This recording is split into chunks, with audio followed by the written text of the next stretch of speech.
Hi, Pearl. Hi, the closer. Hello, and Olivia, Caleb, Green Ninja, Miss Dollar, KFC, CEO, Burnout Club, Pyrosocial, Rihanna, Buzz, Kudo, Cat Lady, Kate, Big Red, Ayatase, Mini Babu. Hello, hi. What's up? What's up? How y'all doing? How was your weekend? How was your weekend, Sleepy? My weekend was alright. I give it a solid 6 out of 10. You know, Sleepy, you got very whimsical elementary strawberry teacher attire on. I'll take it. I'll take it. Gladly. Yes. Strong 5 to a light 6. Very nice, KFC. I just got finished streaming a horror game, so this stream will help my mood of getting shaken up from jump scares. Totally fair, Gamer Kitty. Jose, thank you for your sub. First sub of the night. Thank you, thank you, thank you. Thank you. Thank you, Jose. J. O. S. E. A. N. 117. Thank you, Jose. Thank you. Thank you.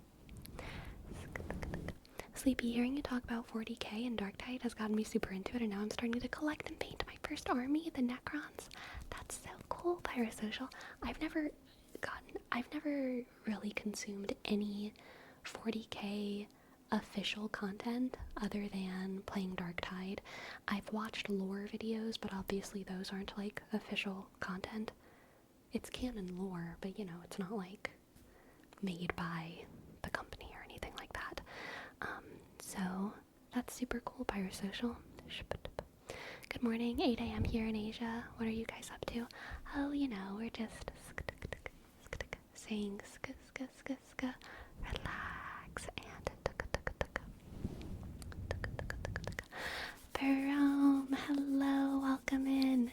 It's already been a year. I'm so happy that Destiny had you in my way, and hell of a year it's been, full of tingles, laughs, shared thoughts, cat bonks, and more, and I'm hoping for many more ahead. Thank you for having me here, and thank you for being you, Sleepy. That's so sweet, Jerome. Thank you. Thank you. Thank you, Jerome. Thank you, Jerome. Happy 1 year sub-anniversary. Thank you for your tier 3 sub, Jerome. A-R, click, A-O-M. Thank you, thank you, thank you, thank you. Thank you, thank you, thank you. Honestly, it's Tau or nothing. Everyone can fight me on that. Or when did Pi versus Tau? Who started a Tau versus Pi debate? I didn't even see that start. Hello, Nitrix. Hello, Nitrix. So, Sleepy, do people usually run away on Sundays? Statistically, yes. I have nothing to back that up. It feels intuitively fair, though. Because it's like the beginning of the week is coming up and you don't want to do it. So it's like, gotta run away. Gotta run away. It's either Fridays or Sundays, I feel like. I'm a chaos corn boy. Blood for the blood. God, corn for the cornflakes. Very nice, Badsy. I'm also a chaos corn girl. I love to put corn in all kinds of dishes where some people might say it doesn't belong. But I say nothing gets worse when you put corn in it, okay? Like ramen? Sure. Sure. Put a can of corn in some ramen. Why not? Protein, baby. Cereal? Sure. Put a can of corn in your cereal. Like on pizza? Honestly, that sounds delicious. Corn on pizza? Yum. Check. Northern Japan would argue that corn does indeed belong in ramen. Interesting. Uh, I'm surprised Japan has corn, which is silly because of course they have corn, but also, how long have they had it? How long has Japan had corn?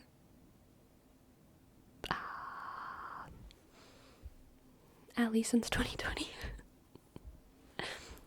At least, surely. Probably since like 1860. Nice. I think I've had a ramen with corn. Didn't feel weird or out of place. Yeah, I mean soup. Any kind of stew, any kind of soup, corn goes great in. I don't know. I want to say they opened up to trade a lot more like mid-19th century. That's true, for sure. They did open up to trade, I feel like kind of after World War One-ish, but like, corn is so important. Part of me wonders if they had it beforehand. Also, part of me wonders if they had some kind of, non-American old corn seed that some seagull brought to Japan in like the 1300s, and it's like different corn, but it's like still corn. Like I don't know. They might have some kind of magic Japan corn that I just am unaware of.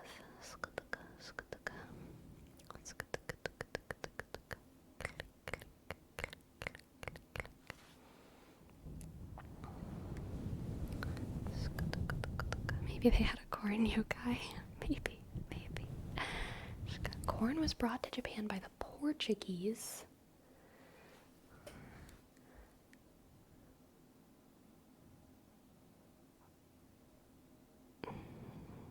Okay. I think it had to do with ramen actually being a relatively recent part of the gastronomy there. I think it was brought over by a Chinese expatriate in the 1900s. That's interesting. Ramen. Is ramen Chinese originally? That makes sense. Is ramen a Chinese word? I don't know. Ramen, lo mein, right, lo mein. I wonder how good their soil is for corn. Corn is pretty forgiving from what I understand. Green Ninja, thank you for your tip. Thank you. I'd love to give you a reading.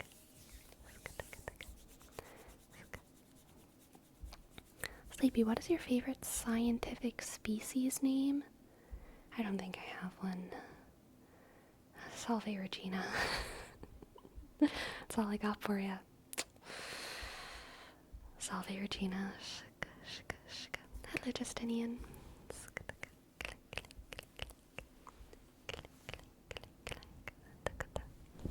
Alright, let's do a reading for Green Ninja. Green Ninja. What deck will we use today? I want to use the hush.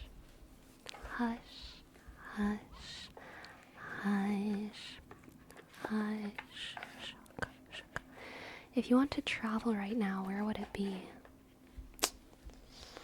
Right now, today. I don't want to go anywhere right now. I want to be right here. That's my real answer. I want to be right here. Like, I'm very invested in my right here life right now. I'm enjoying my day today. I don't really want to go travel. I'm actually traveling later this month. I'm gonna put an announcement about it. It's family traveling towards the end of June, and I'm so excited to see my family. But I mean, y'all, I'm not gonna lie, it is also an interruption of my life. You know what I mean? And part of me is like, my life, my normal days. but it's gonna be fun to see everyone. I know.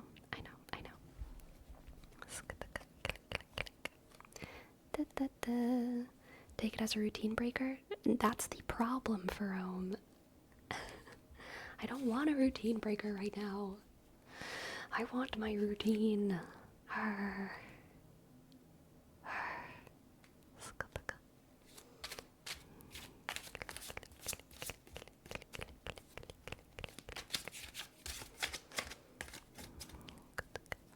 Routines are comfy. I agree. Dude, that's the thing I don't like about traveling, when I don't get to decide. When you can plan it, it doesn't feel like it messes with my habits, but when someone tells me to go visit for an event, I'm in shambles. Yeah, sometimes I feel like that. But also, like, yeah, I mean, I feel like whenever I'm actually by myself, I almost never plan trips that are longer than, like, 2 or 3 days. You know what I mean? I feel like I would never plan a trip for myself that was, like, 2 weeks long. I have no interest in a 2-week-long trip. And the trip that I'm going on at the end of the month is not 2 weeks. Fret not. But, you know, it's longer than 3 days. It's just gonna be a couple days from. I can't remember the exact dates right now. I think it's like 4 or 5 days. I'll let y'all know when it approaches. Alright, let's see what the cards have for Green Ninja, Green Ninja, Green Ninja, Green Ninja. Okay. Green Ninja, we have the 7 of Cups. 7 of Cups, 7 of Cups. The Knight of Swords. The 7 of Cups, the Knight of Swords. And the 3 of Wands. 7 of Cups, the Knight of Swords, and the 3 of Wands so far. Let's see. So I feel like you're having some difficulty making some kind of decision, Green Ninja. And I think that there's a social aspect to it, to your difficult decision. It's like, what space, what social setting do I want to let affect me? You know what I mean? You know how everywhere we go, we like kind of marinate in that space a little bit and like inevitably come out tasting a little bit like that place? How you pick up different slang and mannerisms depending on where you go, especially for us mutable signs.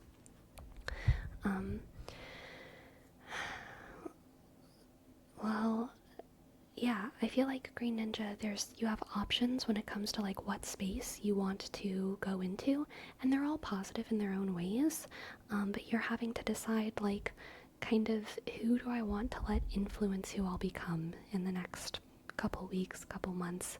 This club, that club, this thing, that thing, this hobby, whatever it is. And so you're kind of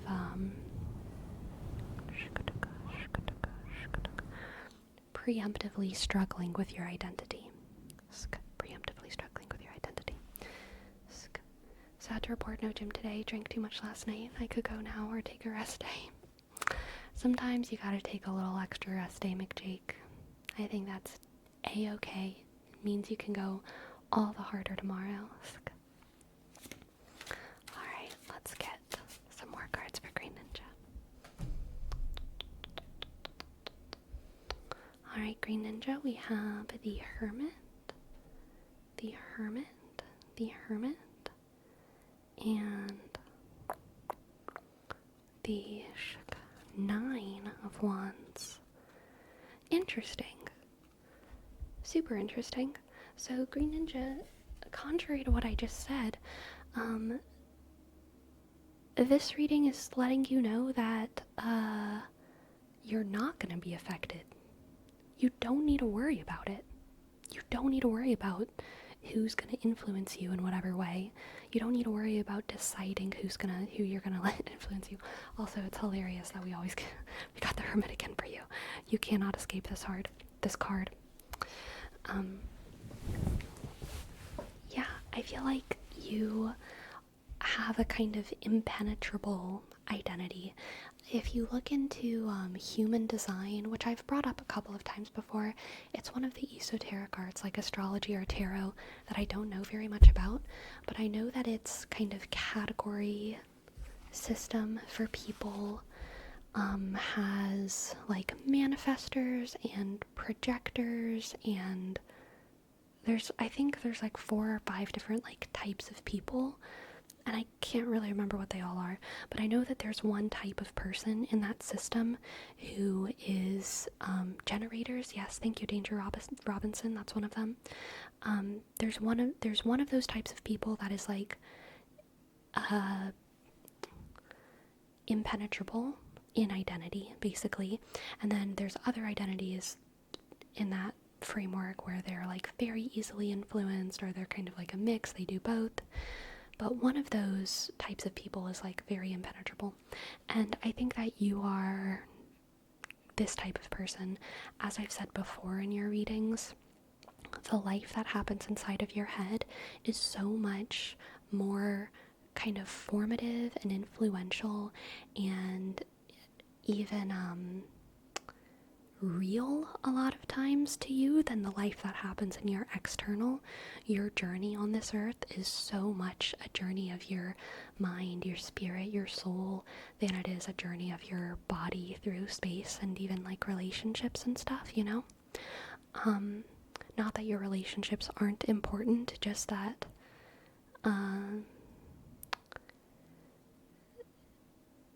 they are not as important as the stuff that's happening inside of your brain. How you feel about those relationships inside of your brain, inside of your soul, inside of your head. And so I don't think that you're going to be influenced by this space. And with this Knight of Swords, that came up at the beginning for you, Green Ninja. I feel like that's kind of it's giving me this visual of like how whenever you throw something through the air, if you throw a sponge through the air or through the water, it might kind of soak in some of that water and come out the other side. And if you roll a ball through water, it's gonna kind of go slowly and it's gonna lose a lot of momentum and blah blah blah blah blah blah blah blah blah. But if you like throw a knife or throw a sword just right through the water, it'll like slice through it, and it will technically scientifically come out like a little bit wet or something, but it's gonna be the thing that is least affected by its environment, as opposed to a cup or a wand or a pentacle. The sword goes through the space and tears through it. It is unaffected. It maintains its identity throughout. And yeah, this Nine of Wands that came up with the Hermit, I think is also kind of just talking about how you have those natural fortifications around your identity. So I think you're wondering right now, in a very healthy way, like, with this decision that I have in front of me, what group do I want to affect me? And this reading is letting you know, Green Ninja, you don't have to even ask that question, because you are so impenetrable in your identity. You don't have to worry, or also, don't have to choose in a difficult but exciting way about which space is going to influence you more, because neither of them are going to influence you greatly. This is just my advice. I feel like the decision is more just like, which one will you have fun in? Which one will you enjoy more. There's other ways to make that decision rather than which space will eke into me. Alright, let's get an oracle card for you too. You are not immune to propaganda. Only Green Ninja is immune to propaganda. 6 in a row with the Hermit? That's pretty crazy. That is pretty crazy. Alright, Green Ninja. The otter and the cattail. What a lovely, lovely, lovely, lovely, lovely, lovely card. The otter and the cattail. Peace. I love the little otter feet. Look at them, they're so cute. Little otter feet, little otter feet.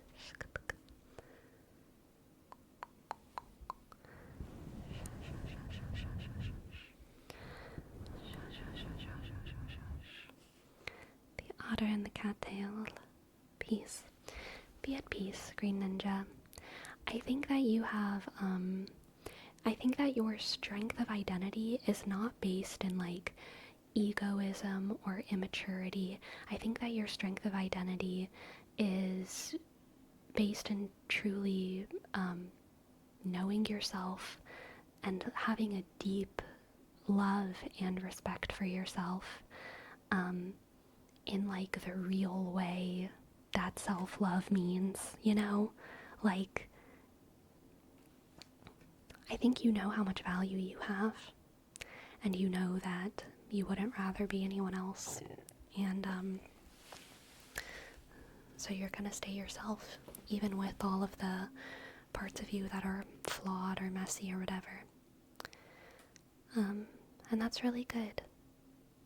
That's really good. It's good. Right on. Yeah, I think you'd rather be you than anyone else, which is, like, super based and healthy, and I'm happy for you. Good job in life. Good job in life.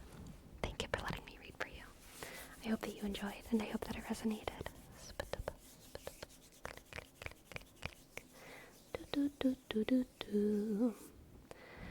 Totally tired after a core day.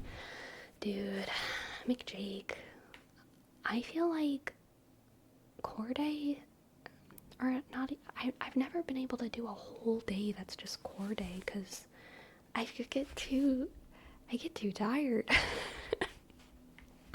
I cannot work on my core for an hour straight. I can work on my core for like 25 minutes max straight. You know what I mean? After that, I'm done. I gotta switch to some other group of muscles. Gotta switch to my eyebrow raises. You know?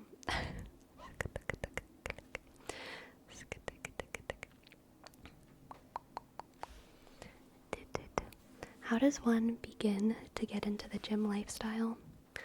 Well, I think it has to start with eagerness and curiosity. At least that's how it started for me. I'm sure other people have had a different journey. But for me, I have been doing like Pilates in my room by myself since I was like 14. Maybe even, no, I think 14. 13? 14. Since 8th grade. Which I think is 13. But I don't know. Doesn't matter. And I never felt limited until all of a sudden I did. And I just felt like my goals, which initially were just, I want a bigger butt.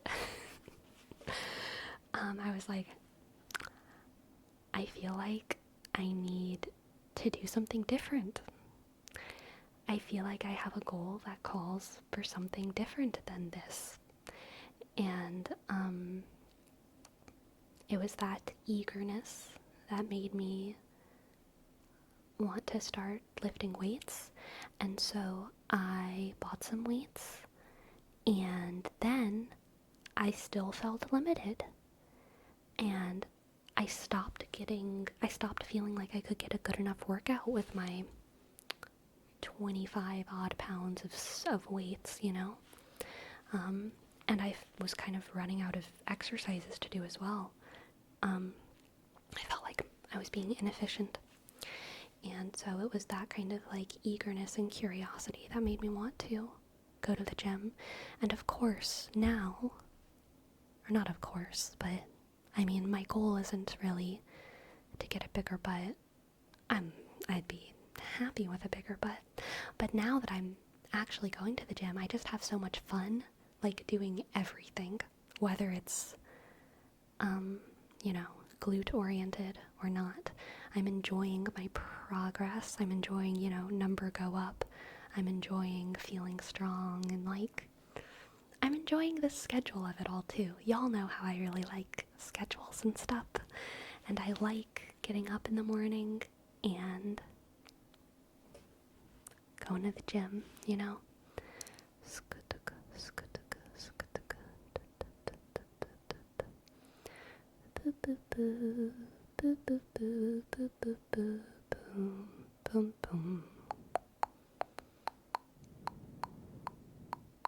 Did you end up sleeping on the beanbag? Yeah, I did. It was great. I think what you love most is that you added another routine to your routine. It's up there for sure. I don't know what I love more. I mean, I really do love the actual progress. Like, I wouldn't want it to be something other than the gym that I added, So I think like the actual strength stuff is like an important part of what I like about it, but also I do really like the routine for sure.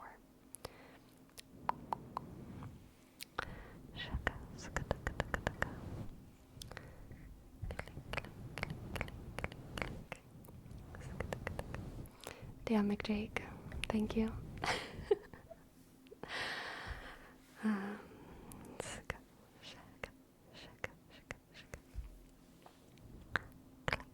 Alright, for Moo to Moo, we have a word wrap for Yannick.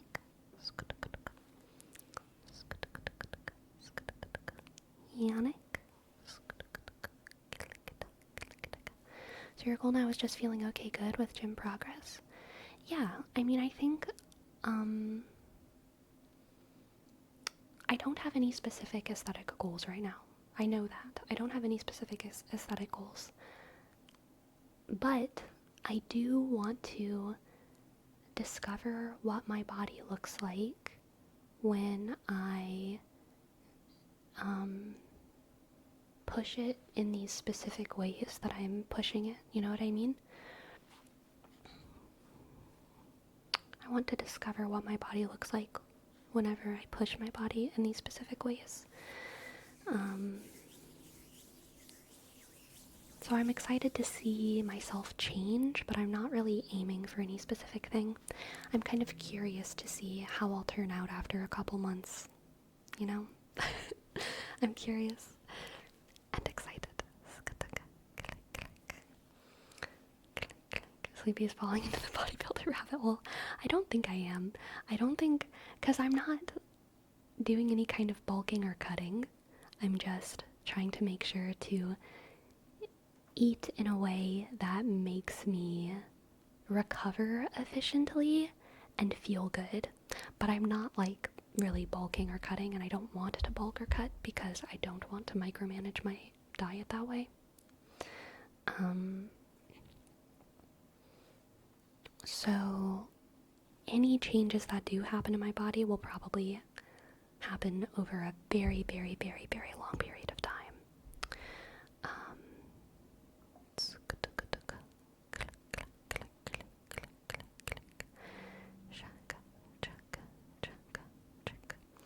Would you have a limit? Like if you see yourself bulking and get a lot of muscles, would you bring it down a notch?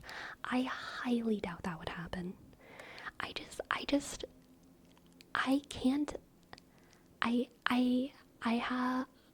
I think it's so implausible to me that without trying to bulk, I would like get too big. I just highly doubt it. I just highly, highly doubt that would happen. If it did, sure, yeah, probably I would bring it down. But like,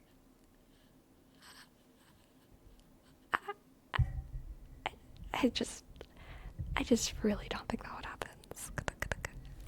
Jamie.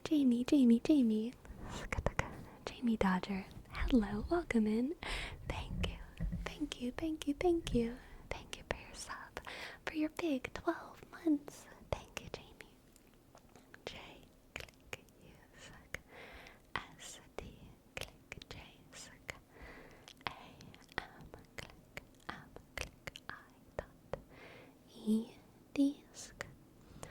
O, D, G, E, suck. R, thank you. Just Jamie Dodger.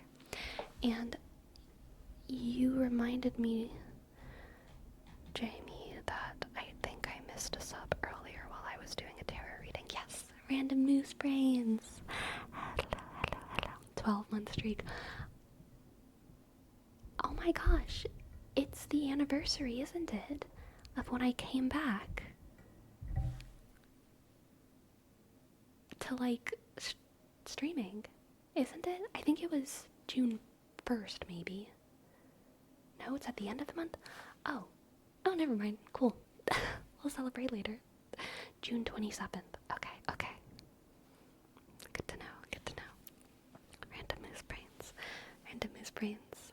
R, Sh, A, N, D, O, M, O, click,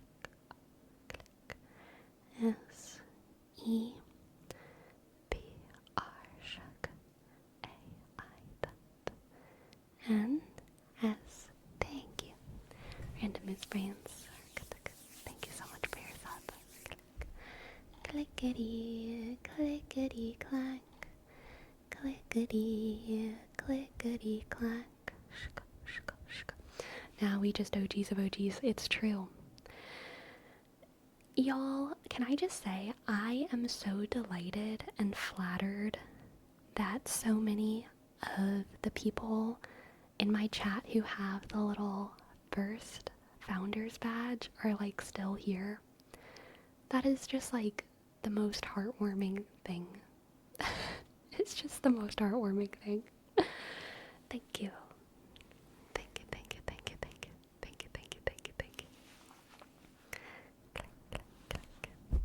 It's wild that I never came to a stream for ages, came back and recognized so many names.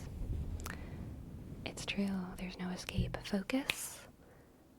You will never stop watching my channel. You're here for the rest of your life. You will die watching my ASMR stream.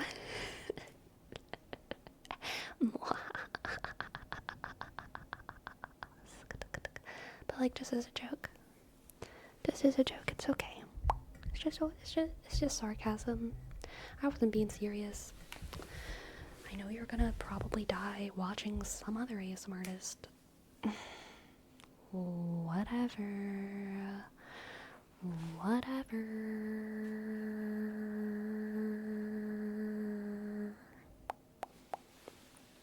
Will our tombstones all say Michael? Yes, they will. They will. Absolutely. I will make sure you are remembered correctly. Are we being gaslit right now? You don't even know what gaslighting is, Jamie. Don't use words you don't understand. Okay? Just try to use words that maybe aren't compound words. I know your brain has struggles whenever there's, like, two words in one word, so maybe just keep it to one word in your sentences. It might be a little bit easier for you to not misuse the English language. Okay.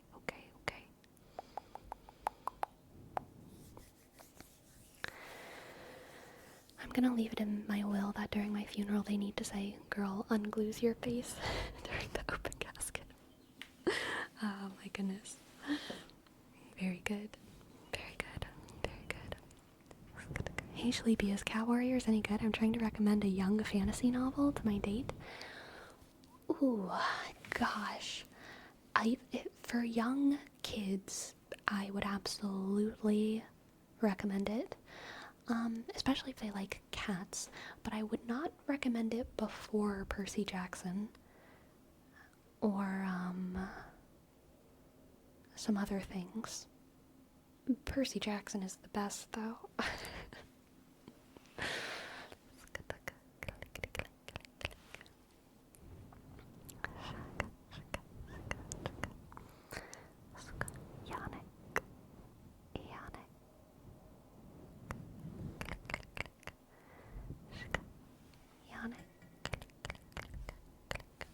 She's read Percy Jackson. What other books do I have? I can't even think of any books. If they want to get into a long series, Warriorcats is great. If they want to get into more like YA stuff, then, I mean, I genuinely do think The Hunger Games is, like, really good. I also think that Maze Runner was really good. I also think that the Uglies trilogy by Scott Westerfield, super good. Mistborn is a good one, or Stormlight Archives for more fantasy spins. Yeah, but I think they were asking for young, like, kid ones, kind of, right? So I wouldn't recommend Mistborn or Stormlight Archives for a child. Personally, I would probably recommend Mistborn / Stormlight Archive once someone is maybe, like, depending on the person, maybe like 16 or something. But obviously people are different. I'm sure some people would love it at 13. Some people wouldn't be ready for it till like 25. The Ugliest trilogy? No, Uglies. Just take the T off. Uglies, plural, like a plural noun. The Uglies by the author Scott Westerfield. Uglies is good. Pretties and specials get into some weird territory, but honestly, interesting still, and fun if you're young, for sure, but very fun. I will say, probably the biggest issue with the Uglies trilogy, depending on the individual, is that it does glorify... I don't even want to say that it glorifies. Self-harm is like a plot device in specials. So if that's like a issue for a young person, for this specific young person, maybe not. Maybe it could be a little triggering. But self-harm is a plot device in a very weird way. That some people see as deeply problematic. I don't see it as deeply problematic. I just think it's something to be cautious about if you're sensitive to it.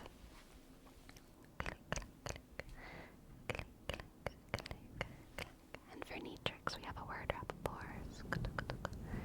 Nuzzles, nuzzles, nuzzles, nuzzles. Nuzzles, nuzzles, nuzzles, nuzzles.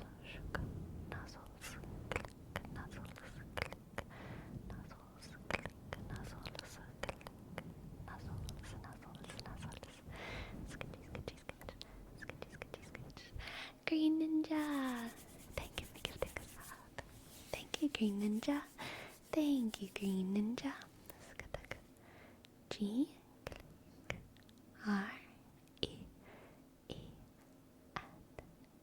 N I dot N J suck A N suck. Thank you, Green Ninja.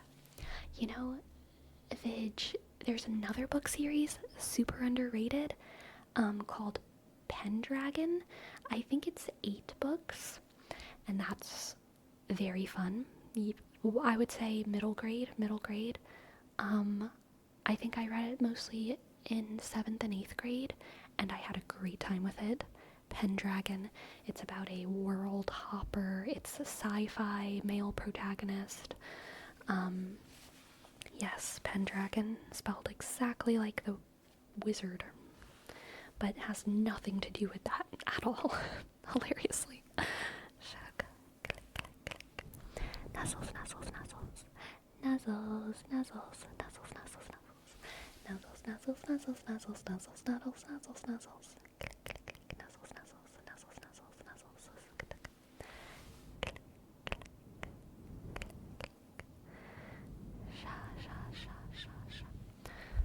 Arturia Pendragon? No. I can't even remember what the guy's first name is. It's something very normal, like Sammy or Tom. But that's not what it is. It's just a normal kid named like Bobby. Yeah, Bobby Pendragon. That's what it is. Thank you, Caleb. Yeah. Yeah. I enjoyed those books. I loved the Pendragon series. A very good villain. Ooh, I remember as a young kid, the villain's name is Saint Dane. And of all of like the YA middle grade fantasy books that I read as a kid, Saint Dane had one of the best villain energies of any villain. Saint Dane and like Tiger Star from the Warriors series. I don't think Percy Jackson has very good villains, which is kind of the point. Like, it's not supposed to have good villains. You empathize with everyone. Everyone is kind of good, and like, it's kind of funny. But there's scary moments in Percy Jackson that are intense and have good characters and stuff. But even Kronos, the big bad of Percy Jackson, feels pretty normal. I don't know, but like, maybe greedy and evil, but like he doesn't have this like crazy dark energy whenever he walks into a room or something. Which is funny because I think he actually literally does in the books. Like whenever Kronos walks into the room, everyone's like literally like everything gets like darker and colder and scarier. But the vibe when you're reading is just like, oh, it's another Percy Jackson villain. But Tiger Star, in Warriorcats, major villain energy, where even though it's not happening literally, so much rage and darkness just seethes out of this like evil cat's greedy paws. Such a dark character. And then Saint Dane in Pendragon, anytime he makes an appearance, it is so scary. Anytime he makes an appearance, it's just like the blood freezes in your veins a little bit when you see him. I would argue a good villain is one you can empathize with. I guess when I say a good villain, I don't mean like a well-written villain. I just mean a villain that is like intense. Like that's literally all I mean. Like very intense villain energy. As far as I can remember, you don't really start to empathize with Saint Dane until like the end of the Pendragon series, so he's completely unempathizable for like most of it. You're just like, why the heck is this guy so evil? But he is very evil and very, very scary. And then towards the end you start to understand his motives a little bit. Exactly, Jamie. Oh my goodness. Warriors Cat mentioned for Abdi Day. We love Warriorcats here, okay? We love Warriorcats here. We love Warriorcats. For little Travis, we have a word wrap for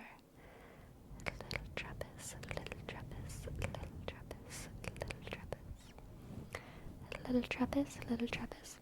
I remember I used to read Warriorcats, but I got really bad at some point, so I'm glad I left the fandom at the end of the first arc. Yeah. After the first series is definitely the best. The first 6 books. The second 6 books are like pretty good. After that, it gets pretty bad, but it's still fun.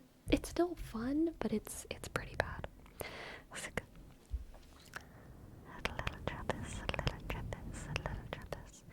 Jay Feather still has a soft spot in my heart. Yes, mine too. I love Jay Feather. And Leaf Pool and Brightheart and Yellowfang. So very much. I think those are my favorite ones. 12 books? That's Diary of a Wimpy Kid levels of dragging it out. You have no idea, KFC. Warriors comes in series of 6 books, and there's like I think 5 or 6 series at this point. So 6 times there's like at least 30 books of the main series, but then there's also like some manga books and some standalone novels. It's a pretty expansive series. Oh, right. The dog series, and they have a bear series. There's the Survivors, and then what's the bear one called? Something like Outcasts or something? But there's a bear series as well. There's a bear one. Yeah, there's a bear one. And it's pretty good. I read the first 3. There's no way you can write that many books about cats. Well, sure is. The books are all written by the pen name Aaron Hunter. Seekers, yes, Destructicon. The books are all written by the pen name Aaron Hunter, and originally it was 3 British women who were all cat ladies. Eventually one of them dropped out and got replaced by another. But yes, there's 3 cat ladies who are writing the books. Pen name Aaron Hunter. And that's part of why there are the Warriorcats series, especially the later ones. They're known to have some like weird character inconsistencies.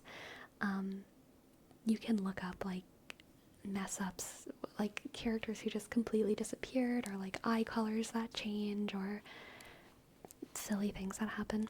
I mean, there's scenes where I remember reading parts of the book where there would be an interaction between 2 cats, and one of the cats was literally just like, their name just like changed mid-conversation and then like went back to the correct name. Like crazy editing issues, like really extreme editing issues.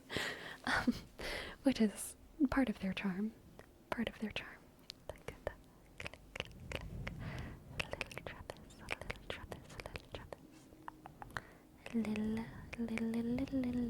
Travis, Travis.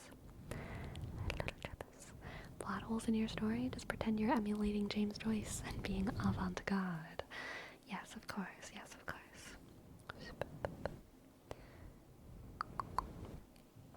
Personality changes throughout the book. Could be understandable or an oversight, but name's a bit extreme. Yeah, so like I was just talking about one of the biggest villains, Tiger Star, right? Tiger Star. One of the main heroes. Minor spoilers here, by the way. Minor spoilers for the Warriorcats, if anyone cares. Tiger Star is one of the biggest villains. Firestar, main protagonist of like the whole series basically, but really the first arc. And there are some scenes where Tiger Star is like talking to one of their lackeys in the afterlife, and Tiger Star's name just switches to Firestar, the hero's name. Like, it's obviously a mistake. It's not enough to confuse you, but it is like, how did this happen? How did they miss this? How did they miss that they just started calling the villain the hero's name and then just kept going? It's ridiculous. Good night, Jamie. Good night, Jamie. Click, click, click, click, click. Click, click, click, click, click. Also, Warriorcats has some issues with disability rep. Yeah, representing disability is definitely tricky. I will say they tried to do a good job. You know, they did try to do a good job, and they did some things right. But boy, did they miss the mark a lot of the time.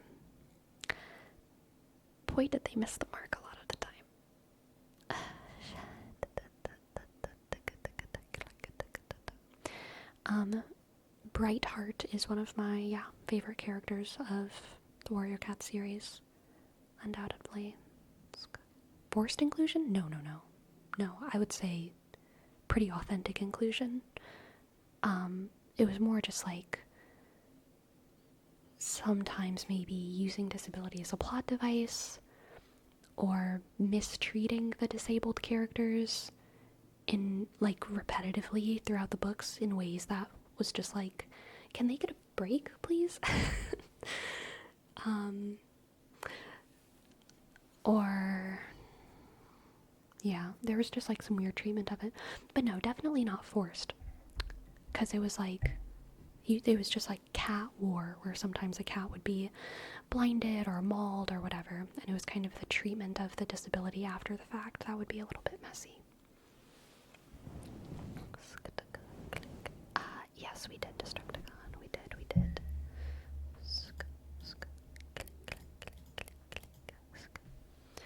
So not giving them a redeemable spot in the story? Well, it's not like they were evil. Usually... Well, no, that's not true. There were plenty of villains and heroes who were disabled, so it wasn't like a question of redemption. It was more like, sometimes I think it felt like... Well, so... I'm thinking of like a couple different things. There's certain characters where disabilities were seen as like noble sacrifices rather than like a struggle to go through. So, and sometimes they were romanticized. Also, sometimes if it was a disability on a villainous character, it would be seen as extremely grotesque and kind of a mark of their villainy. You know what I mean? In a kind of like Grimm's Brothers way of like, the ugly people are evil. Except sometimes the ugly people would be heroes, like Brightheart. I'm even calling her ugly feels so wrong. Because she was just like this beautiful, wonderful cat who had like half her face mauled off whenever she was young by dogs. And so she was like blinded on one side of her face and had to undergo this like special training, and she had like this whole character arc that was pretty brutal. The Warriorcats books are very brutal. Very, very brutal. I mean, it's war. It's like cat war, and the injuries are pretty intense, and there's a lot of deaths. But a lot of the characters have a sort of karmic resolution to their stories that happens within a reasonable amount of time. Brightheart's karmic resolution didn't happen for like 24 books. Other characters would usually like get what they deserved, in either a good or a bad way. After like 3 or 4 books, they would get their reward or punishment. Brightheart was so good, and she like didn't really get to do what she always wanted to do, which was to like train and be a respected warrior. Specifically, she wanted to be a mentor to like kids. She didn't get that until like extremely late. And not only did she not get it, but she like got it and then was like removed from the position because of like complicated, convoluted reasons. She was forced to be the medicine cat twice in her life, even though she didn't want to be. It was just like, she just went through too much. She went through too much, in a way that may reflect real life, but compared to like other characters who generally like, if they did good things would get good things, if they did bad things would get bad things, it felt like just Brightheart was getting horrible thing after horrible thing after horrible thing done to her. And also, disabled characters often got forced into the role of doctor. Right, exactly. Brightheart and Jay Feather both. Doesn't that make it feel even sweeter when it hits, or just dragged on for too long? It dragged on for too long. It made the clan leader seem like a dick. It made Firestar, the protagonist, seem like a dick for not giving it to her sooner. Because it wasn't like he couldn't. He could. And so it was like, why is she having this disrespect constantly from good people? And it just being seen as like, well, that's how it is. It's like, no. Maybe he was. Could it be possible? Maybe he was a dick. I think he was ignorant, for sure. Firestar did not go to, disability inclusion training, great as he was, unfortunately.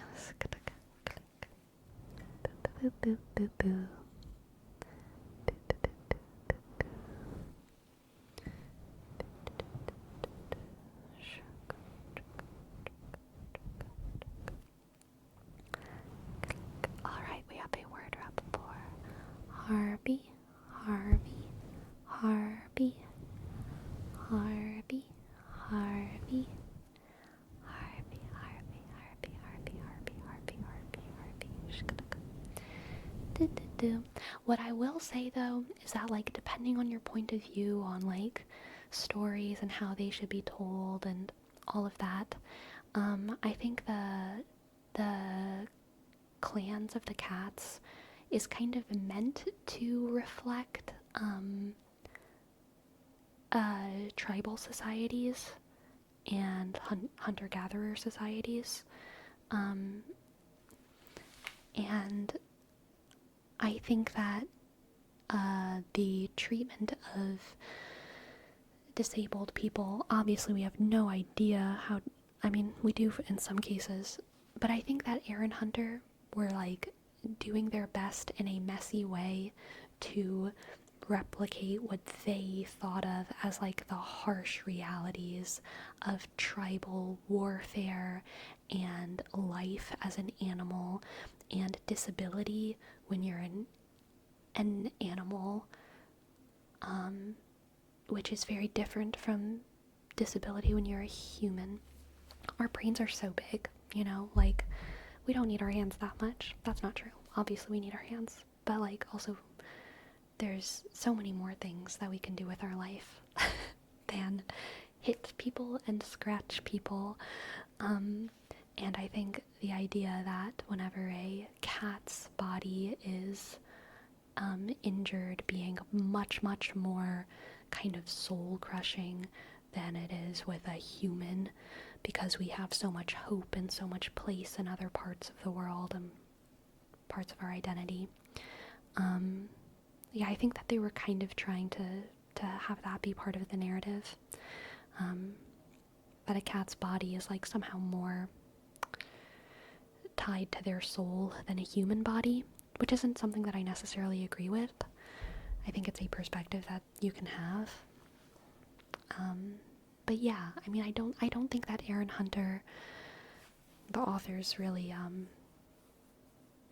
were doing anything malicious or certainly not as bad as a lot of other authors. I think they were doing their best, and whenever you write 30 plus books, it's gonna get messy. So I forgive them, honestly. Not really for me to forgive them, I guess I should say. But I am not super distracted by the disability representation issues whenever I read the books, which probably has to do with my limited perspective as someone who is able-bodied. Dubface, thank you for your prime. Dubface. D, click, U, sk, B, shk, up, sk, A, click, C, E, sk, dubface. That moment when Tess is just narrating her day and her thoughts and she suddenly drops an ASMR trigger or more, giving me chills. Clarion. Thank you. I try. We just gotta encourage them to do better. I'm gonna be honest. I don't even think we need to encourage them to do better. I mean, obviously we do. I'm cooking, I promise. I think they just need to learn. I think that they want to be like good. So I don't think we need to like encourage them to have better morals and ethics. I think they just need to learn, and they would so quickly hop on that train naturally. You know what I mean? You know what I mean? Like, if they just learned, they would like fix it immediately. Maybe I give them too much credit though. I don't know. Wait, in the story, the cats are cats living in a human world, or humanized cats that live in a cat world?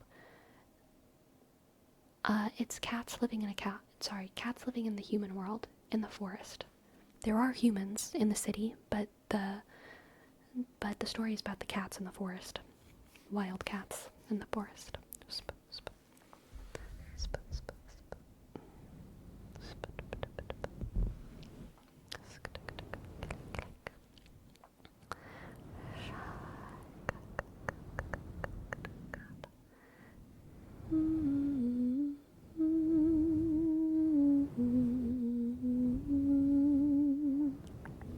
Oh yeah, Missed Hollow Griffin. That didn't.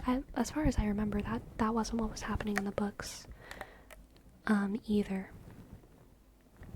And anytime that cats were wounded in battle, they were basically every effort was given to heal them within the books.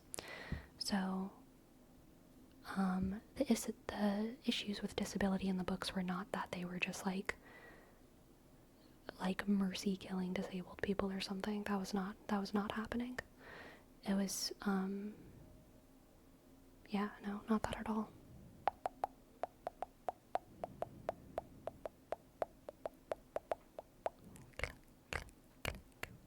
Harpy, harpy, harpy. Harpy, harpy, harpy, harpy. Harvey, Harvey, Harvey, Harvey. Harvey, Harvey. To be fair, I haven't read any of those books.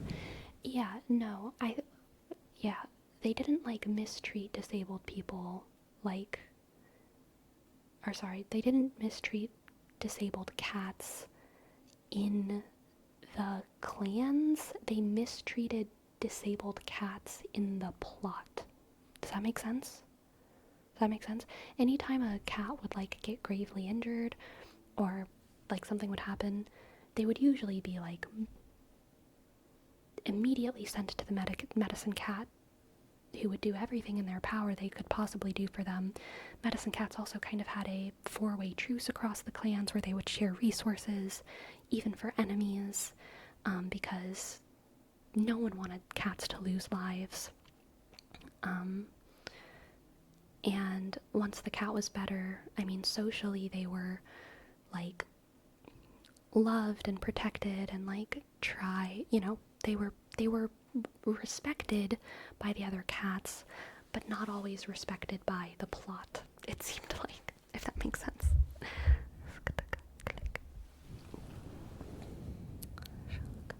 So within the story, the cats were treated well, but not within the plot by the author. Yeah. Yeah.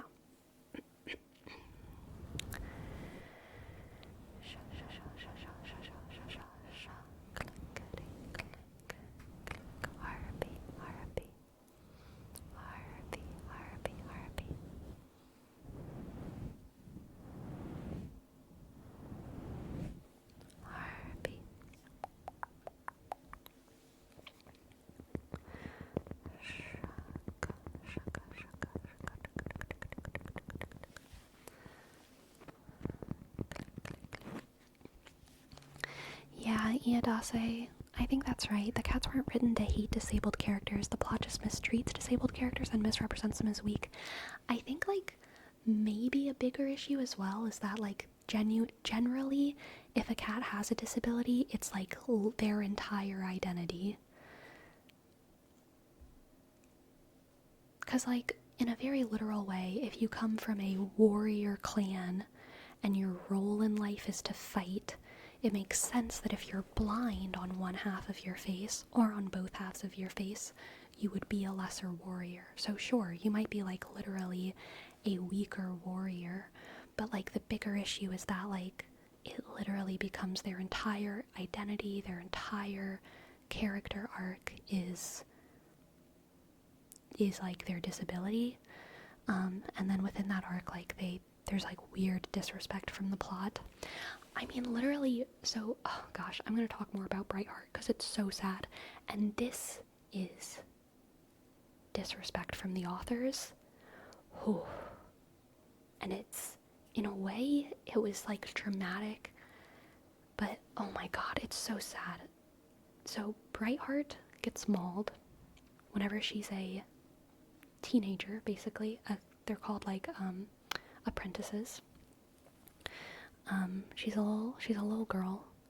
She gets mauled by dogs, and the clan leader at that time is insane, going mad.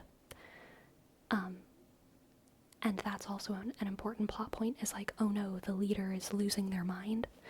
And also there's dogs attacking everyone. Very scary, very sad. And so whenever Bright Paw at that time, because all of the apprentices have like something paw, whenever it becomes clear that she is going to survive, but always be blind on one side of her face, the leader, who's insane, says that Bright Paw is going to train as a medicine cat and is renamed to Lost Face. Her name becomes Lost Face, and she's depressed as hell for a long time because she does not want to be a medicine cat, and she's given this name by an insane clan leader who has kind of authoritarian power. And it's like, sure, dramatic, brutal moment, but also like, this is the disrespect from the plot that keeps happening to disabled cats, where it sometimes just feels like it goes too far, it just feels like it goes too far. But then eventually a new clan leader is named, and she is given the name Brightheart and allowed to train as a warrior and has a sort of like redemptive arc. But it takes a long time for all that to happen, and like, it's sad. It's too sad. It's too much to happen to this little baby cat.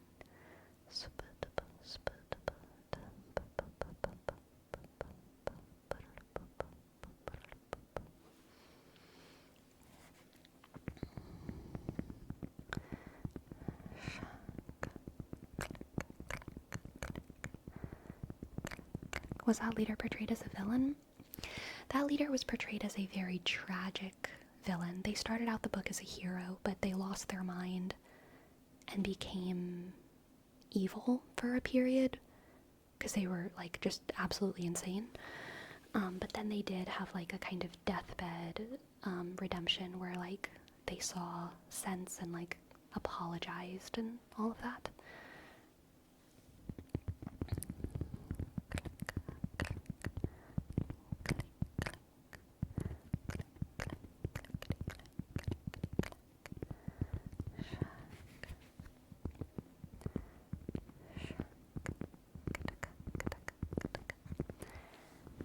For IWebby, we have a word wrap for sleep, sleep, sleep, sleep, sleep. Was it becoming evil before or after traumatizing the apprentice cat? Before. Sleep, sleep, sleep, sleep. Sleep, sleep, sleep, sleep,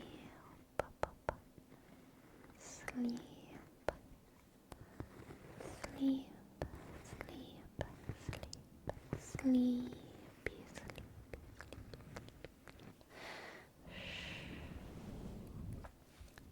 Go to sleep.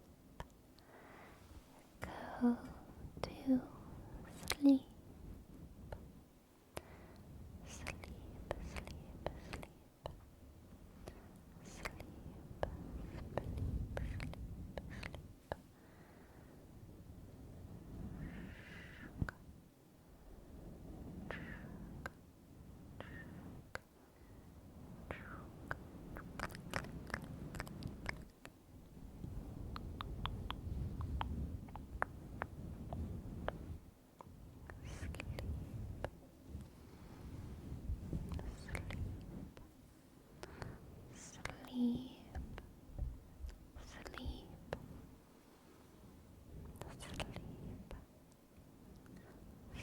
Sleep. Sleep. Hi guys, I made it early today. Welcome, Side Fantasy Freak.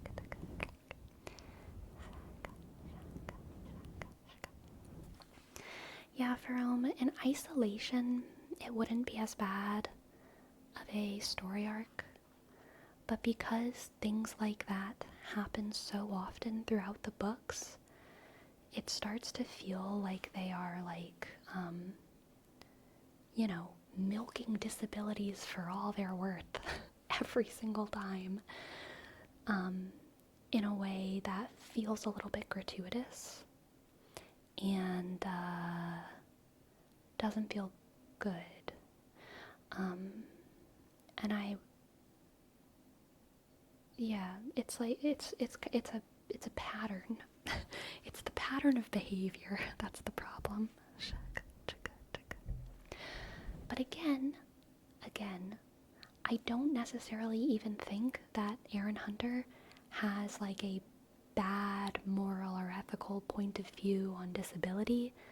I think they just need to learn about how to represent disability better in writing, because the books have a very pure, good spirit, very morally aligned, ethically aligned. They're good stories about like morality and family, and they're very nuanced. It's just sometimes the actual like plot devices are the representation feels a little bit weird. They do similar things with like the motif of forbidden love is a little bit overdone. The impossibility of chastity, that's something that I think personally I'm more tied to that issue than the issue of disability. I think that probably people who are disabled in various ways could have much more fleshed out opinions and points of view on why Aaron Hunter's representation of disability is problematic. But being Catholic and being around people who dare to empathize with priests who are abusers, sexual abusers, using the very twisted defense of this is why priests should be allowed to marry, which is wild. There's so much to unpack there.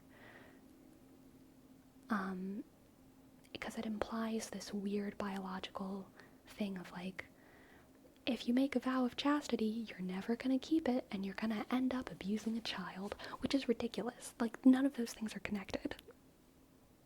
But that is what some people say. And it pisses me off, because it's just so effed up.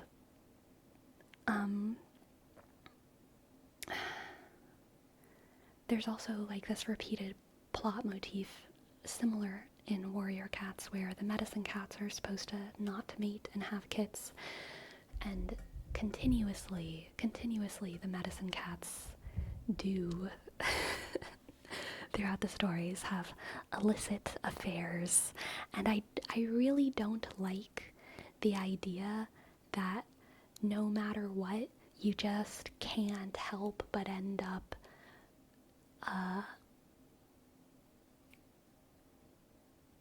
doing stuff as if we're just like, as if it's a need like food and water, and it's just inevitably going to happen if you're like young and attractive or whatever.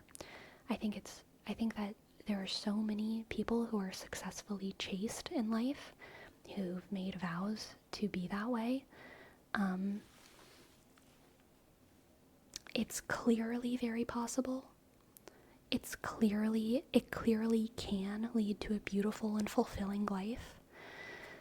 I don't think that they're the exception. I also don't think that they're the rule. I think they're just like a type of person that makes a vow. Like, I think we as sentient, conscious, moral agents have the authority to make a vow to not partake in sexual relations. And I think that if we are serious about that vow, we can keep it. And there seems to be some disagreeable meta-narrative in some bubbles that a vow like that is just impossible and will never really be kept. And I have a deep disagreement with that, because I feel like it invalidates the lives of every devout nun and monk and priest on the earth. And I really don't like the invalidation of their experience. I really don't like the implicit assumption that they are secretly partaking in nasty things. I think it's like pretty effed up.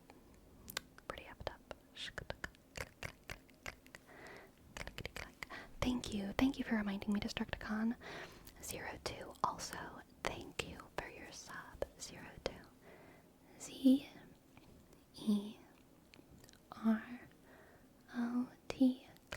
ZEROTW O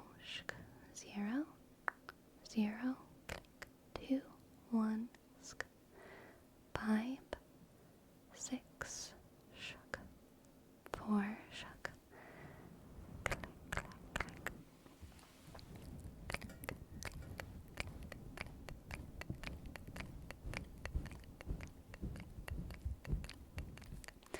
Alright, let's do a reading for Bitterbrush.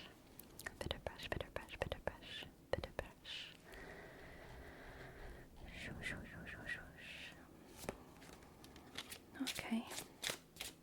Let's see what the cards have for Bitterbrush.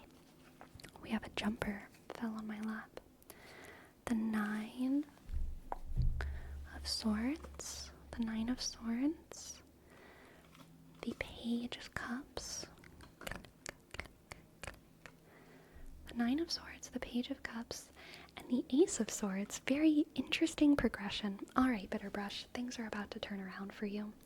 I think you're probably feeling some anxiety right now. The Nine of Swords, I always think of the Nine of Swords as anxiety about what you do know. The Eight of Swords is anxiety about what you don't know, what you can't control, what you can't, control. And the Nine of Swords, which is what you got, is about anxiety and fear around what you do know is coming.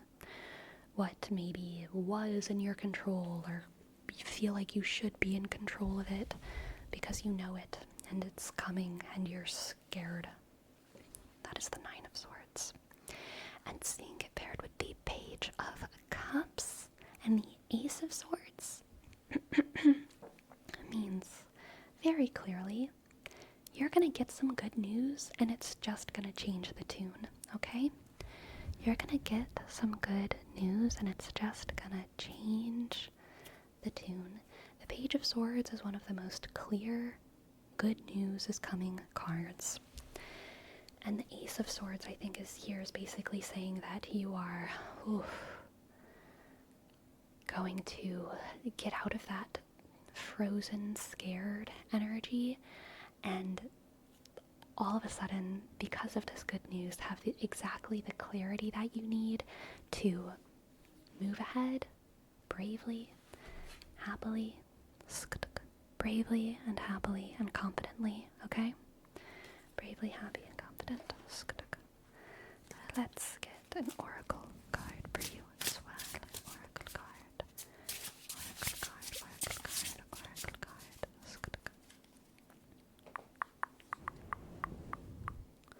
We have the quail and the gooseberry.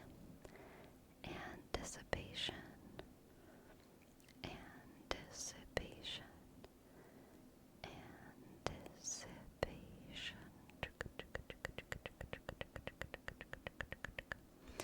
This reading is about a movement from scary, spooky anticipation into excitement. Moving from fear into excitement, which are both types of anticipation. So worry not, Bitterbrush. good news is coming, clarity is coming, and you're going to be able to move on in your week with all the confidence and bravery and happiness that you need, okay? Thank you for letting me read for you. I hope that you enjoyed. I hope that it resonated. Thank you. And JD Keith, thank you for your sub. Hello, thank you for your sub. Click, click, click. J, A, click, Y, D, E, E, K, click, click. E, E, click, T, thank you, thank you, thank you, thank you, thank you, thank you, thank you, thank you, thank you, thank you, thank you, thank you. Aw, Nitrix, thank you. Thank you for your tip. Thank you. Yes, I like this strawberry shirt. I do. I wish I wore it more in real life, but I'm gonna be honest, I feel like I don't have the perfect bottom half for this. I can wear it with jean shorts and that works, that's fine, but like, it's boring.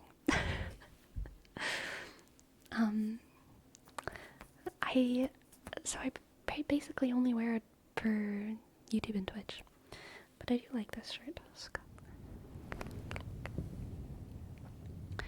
I know it might be frowned upon by the church, but what about in the eyes of God? What would be better, for the priest to give up priesthood, even if the church doesn't like it, in order to fulfill their desires of marrying with someone, or for them to keep their vows while breaking them?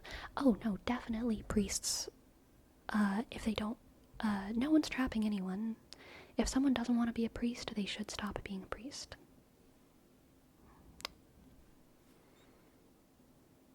It's very rare, and it's also very difficult for a priest to do that, because usually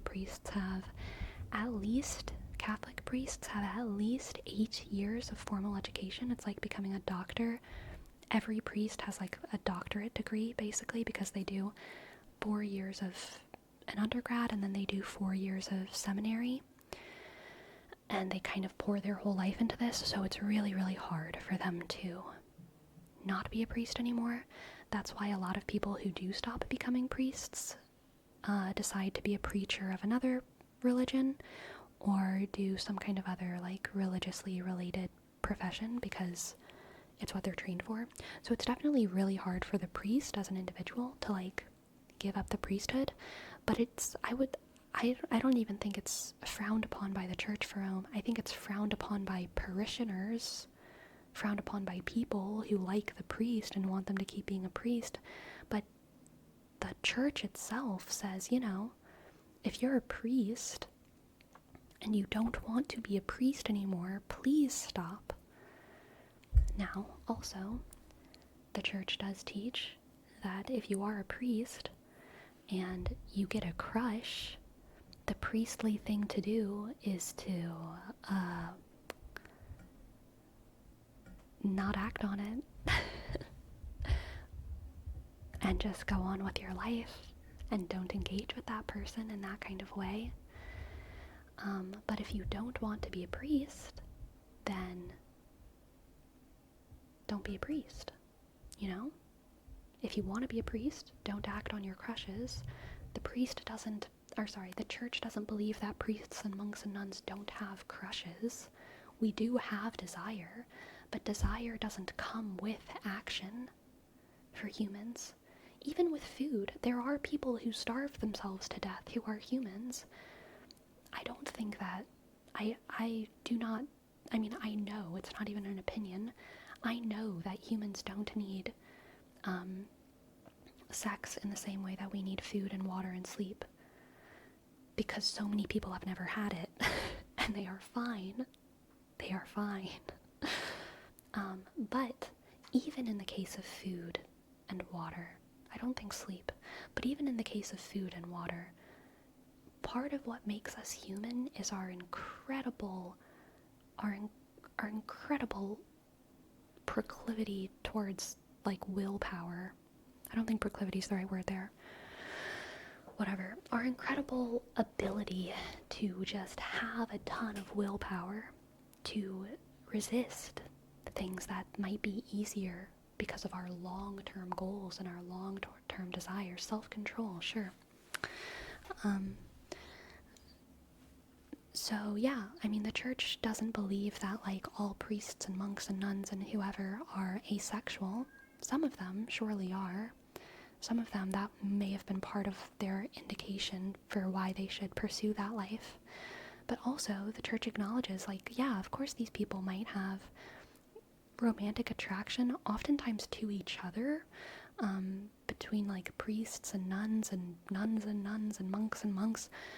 Sure, people will experience desire and attraction, but you just don't have to act on it. You just don't. And most of them don't. Most of them don't. But the stories of priests or monks or nuns who not only act on that desire, but act on that desire in such a perverse way, those stories get blown up, as they should, because those people should be punished. But the narrative that those people represent, the truth that people can't resist a desire, is absurd. What those stories represent are that any worldly institution can be corrupt, and no matter what occupation someone has, they can still be terrible abuser, nightmare people. That's what that narrative should represent, you know? Priests can be horrible, terrible nightmare people who are abusers, and that is not good, and they should have their priesthood revoked. But it doesn't mean that we should just expect people who take vows to like become abusers, which is what some people say. Vows of chastity specifically. And it's like, no. I don't think we should disregard all of the faithful vows to chastity that hundreds of thousands of people have made across human history. Abusers will seek positions of power. Absolutely. There are more abusers who are, unfortunately, in probably schools and churches and hospitals than there are at the laundromat, even though laundromat people can sometimes be scary and smelly. I need to open my door for my cat. I'll be back in like 2 seconds, okay?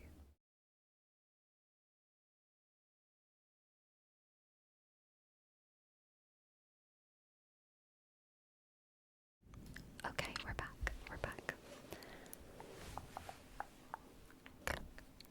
I would imagine someone being able to admit that they can't uphold their vow and stepping down would earn some goodwill for their honesty. Yeah, probably so. I don't want to go into too much detail here, so I won't. But I personally knew a priest who stepped down from the priesthood for a similar reason, and I will say the reaction from the community, from his parishioners, was pretty polar. There were some people who really respected him for that decision, and then there were some people who were extremely disappointed. So, like, people are shitty, and people are varied, and that's kind of the way it is. but I think it is a mark of honor and integrity, for sure. There's some things we need as human beings, but there's others we think we need to survive, and that's where we need to have more self-control of our emotions, or at least the attraction or temptation to some other topics that we may not need. Absolutely, Diego Saki. Absolutely. Peter G.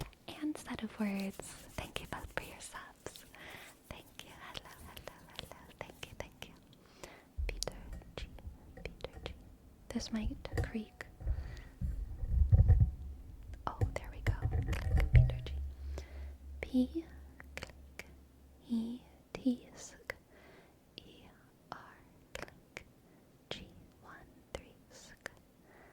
7. Thank you for your 13 months. And set up words. Hello, thank you. S-E-S-K, D-click, O-F-Shak, W-click, O-sk, R-D-Esk. Thank you, set up words, for your 26 months. Amazing. Amazing. Thank you very much.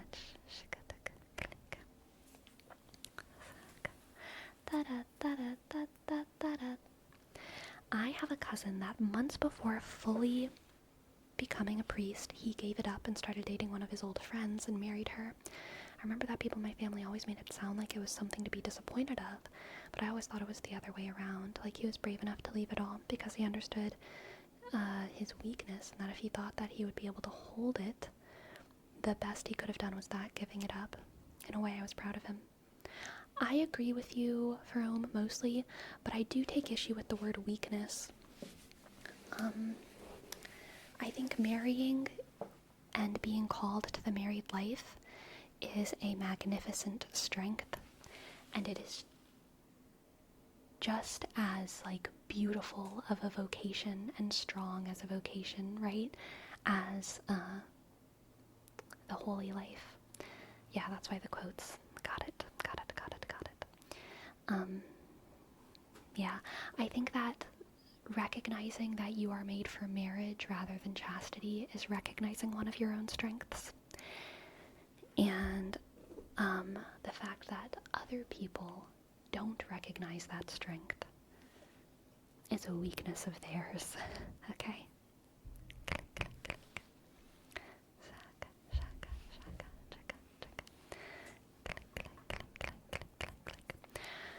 The only thing is that sexual attraction isn't an emotion like happiness or sadness. It's a biological urge, the same way that self-preserving behavior is. We resist biological urges on a daily basis all the time. All the time we resist biological urges. Some of those urges are stronger than others. And different people experience biological urges at varying strengths. There are plenty of people who really struggle with the biological urge of eating. They have the urge too much, okay? Some people have it not enough, but it's usually more of an apparent and stigmatized issue whenever people have the urge to eat too much. And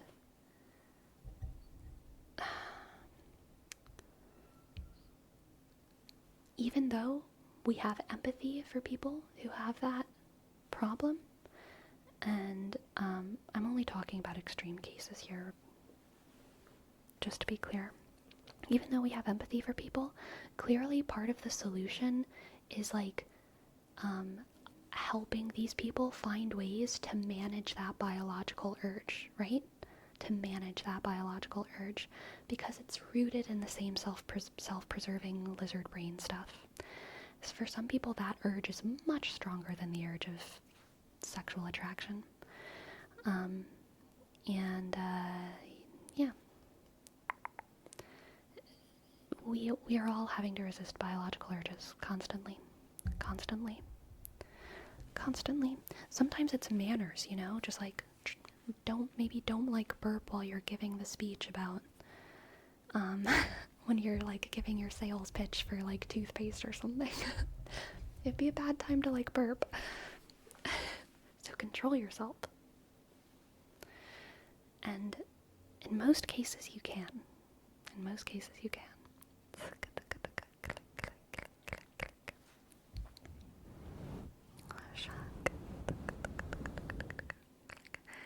Exactly, Neatrix.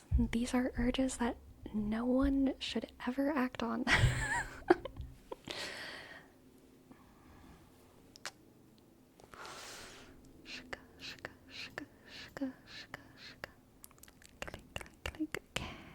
Can you do popcorn, please? Absolutely, Mr. A. Popcorn.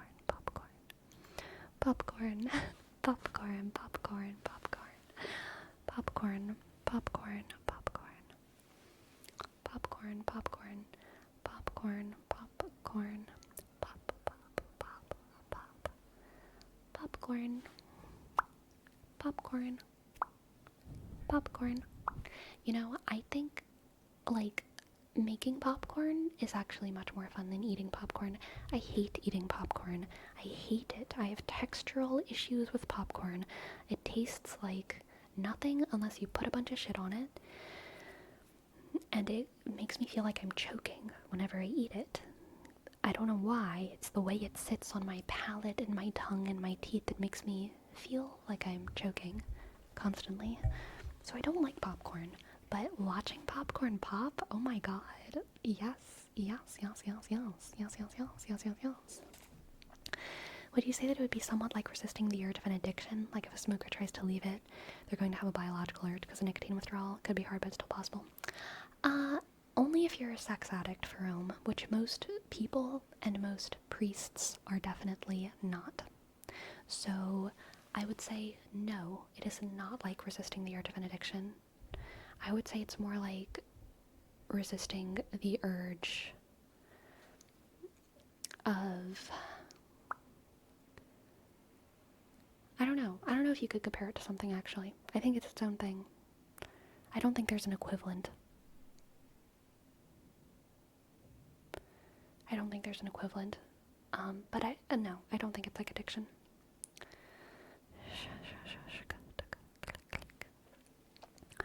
Popcorn, popcorn, popcorn. Popcorn, popcorn, popcorn.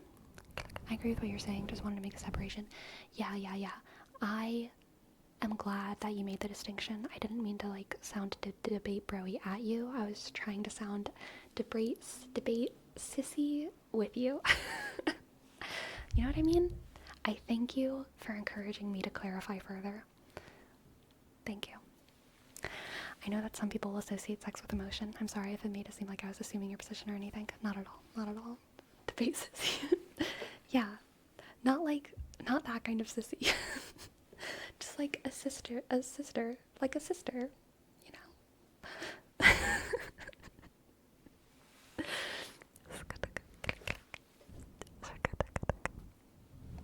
Debate sis. Yeah, maybe we'll just call it debate sis. Debate sis sounds like a disease, though. What am I thinking of? Debate sis. Like sepsis. I don't know. I feel like there needs to be more syllables.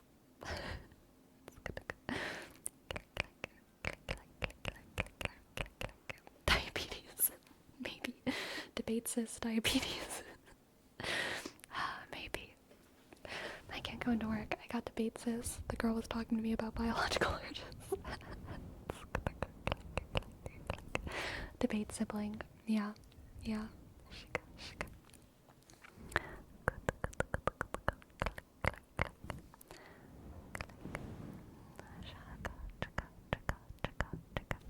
Debates is the condition where you debate like a sister. Oh my god. This is making me think of the most adorable debate I ever watched. Okay. Chat, we're not going to get political, alright? I'm going to tell a story and none of us are going to share opinions. Okay? Let's just all assume that everyone agrees with us. Okay? I was watching a very beautiful debate between Allie Beth Stuckey, Christian fundamentalist, and Desmond something, can't remember his last name, moderated by Ellen Fisher, hippie vegan lifestyle vlogger. The debate topic was about transitioning children and whether or not it's okay and appropriate, how we should treat children who believe that they are trans. Very heavy topic. And one of the reasons that I like Ellen Fisher's debates that she moderates is because she has like a vegan hippie but clean mom aesthetic that she brings into her debates, which is so unique as a debate stage, because she's like the room is like beautiful and like peaceful, and they all have like it feels so kind and peaceful of an environment in all of the debates and interviews that she hosts. And what I will give her credit for is that every debate she's ever hosted is like extremely amicable. There's never any crazy insults being thrown. She really, really does always select polite people, which from an entertainment perspective, I enjoy. I think that angry debates have a purpose, because sometimes what people say is anger inducing and you need to fight back.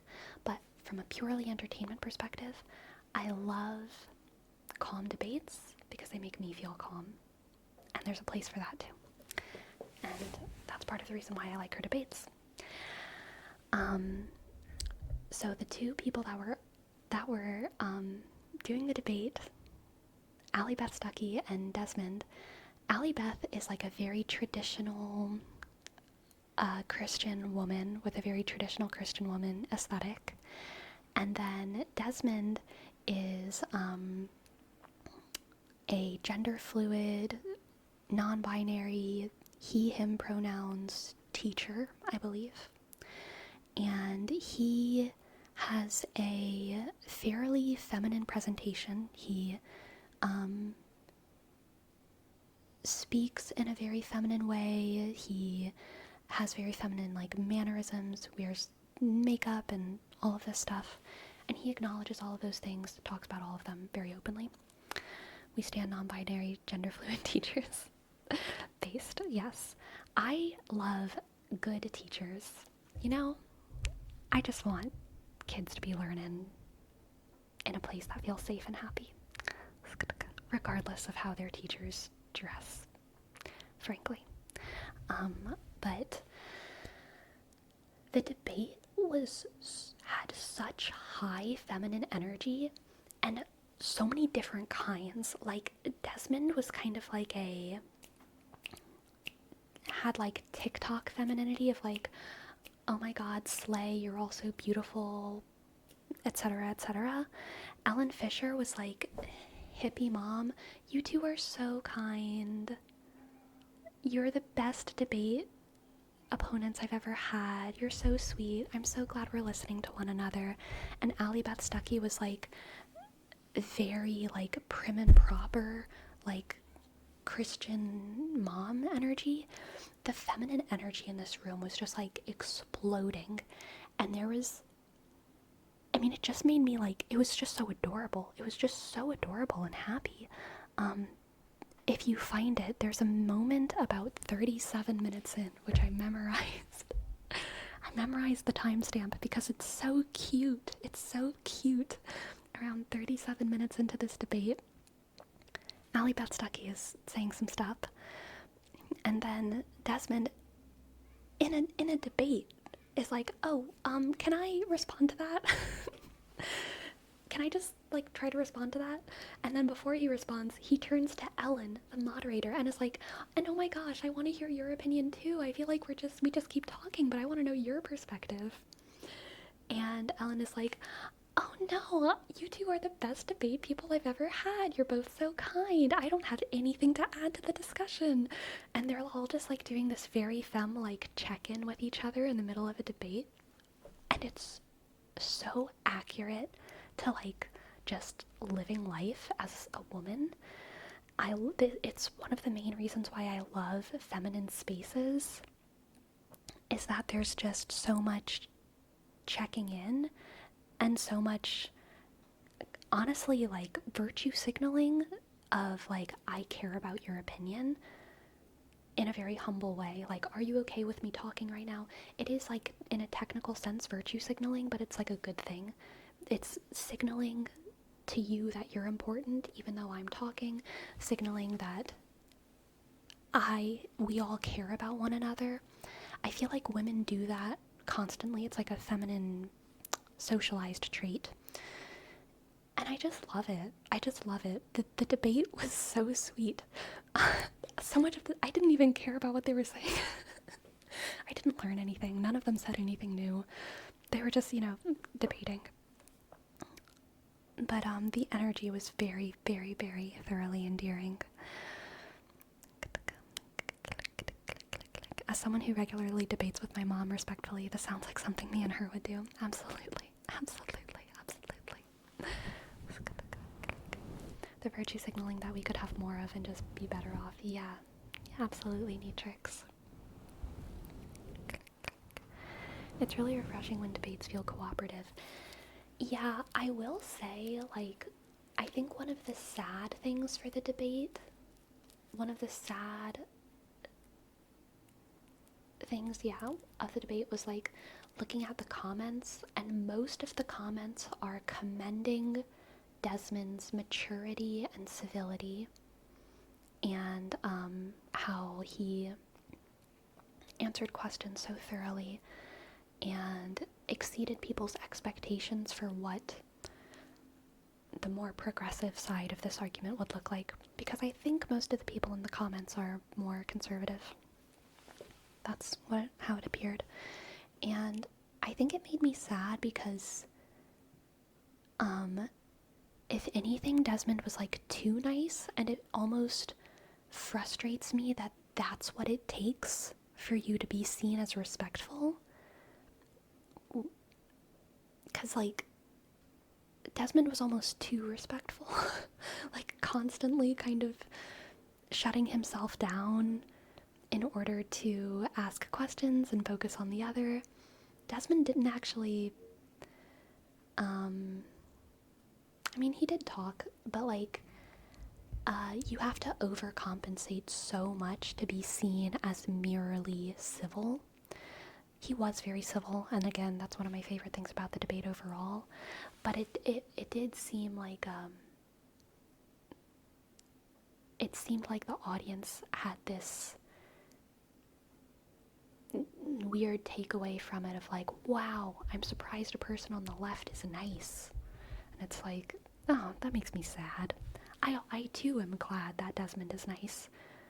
But it makes me feel like your expectation is like very sadly low. And also, now I feel like glad that Desmond instinctively was compensating as much as he did for the perhaps social stigma of the left. But also, like, sad that he had to do that.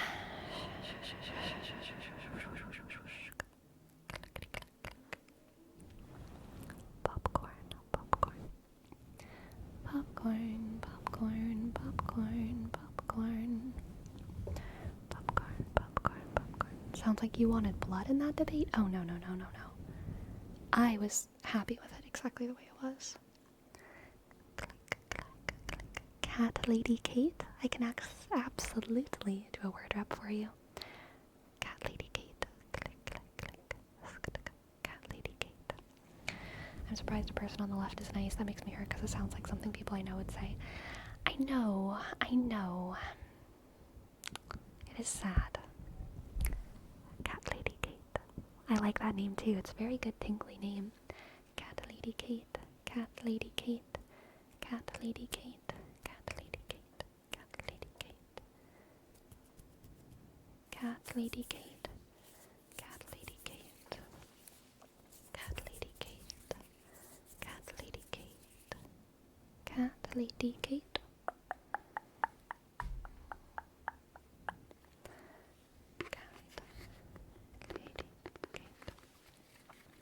Wouldn't you be surprised if in a political debate opposite parties were as nice too?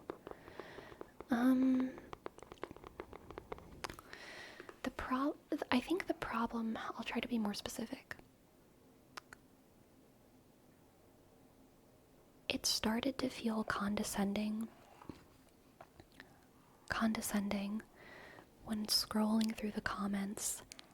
Every single comment was commending Desmond for being civil, while being completely unsurprised that Allie Beth Stuckey was civil. That was what made the comments feel a little bit like sad to me, because it just indicated how different the expectations of civility are on the left and right for this specific bubble. this specific social bubble just expects left people to be like crazy and screaming, and expects people on the right or people who are more conservative to be super polite. In other bubbles, it's the exact opposite. You expect the conservative person to be like red-faced and blowing up, and you expect the person on the left to be like, well, actually, blah, blah, blah, blah, blah, and have all the points and have all the data clear, clear, clear. So different bubbles have different expectations. But either way, I think what we should all know is that across the spectrum, there are very polite people and very well-meaning people and good parents and kind people, and then also bad people. Yeah, it's good and that's not to say that both sides are correct, right? It's just to say that we shouldn't assume based on someone's beliefs, based on the conclusions that someone has come to about how to maximize happiness on the world, that they are like mean or unreasonable. So instead of giving value to the content of his words, they're giving value to his behavior mainly. Oh yes, absolutely, absolutely, that's very true.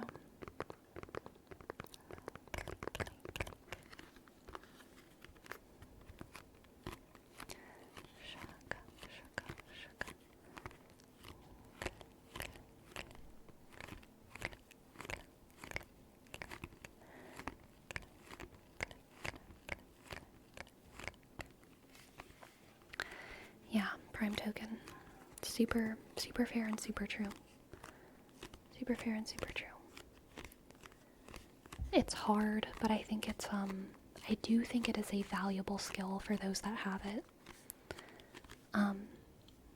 Who have the skill to maintain composure even when their very lives are being threatened in a debate forum. It's a very valuable skill. A lot of conservative people believe that the lives of their children are at stake, you know?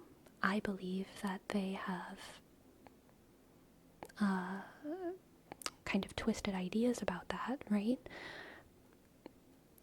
A warped perspective, but what they believe in their heart is that their like children's lives are in danger. So whenever people on the conservative side, like Allie Beth or whoever, are also able to maintain that composure, I can have a respect for that as well. It is definitely a skill to not either blow up in a rage or kind of shut down. Personally, that's what happens to me in like actual debates where like someone is like throwing words in my face and I'm feeling threatened. I just shut down. I don't get angry. I just stop comprehending what's going on. Woo! Brain goes away.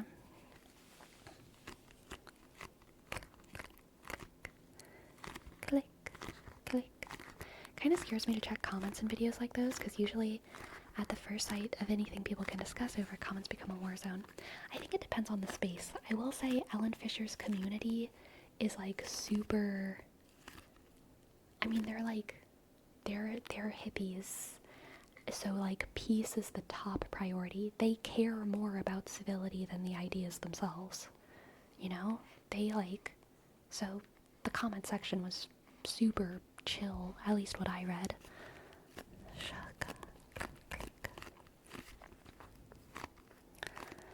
Yeah, people seem to respond more to tone and diction than actual logic in debates. You can be completely logically sound, and a lot of people just won't care. Yeah.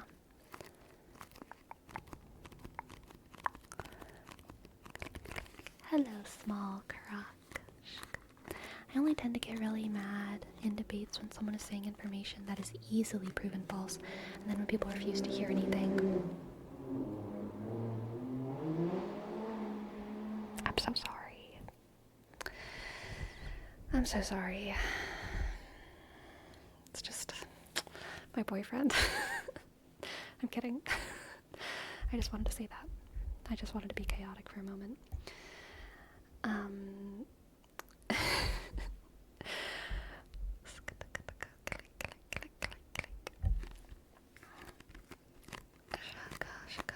I did have thoughts about something someone was saying.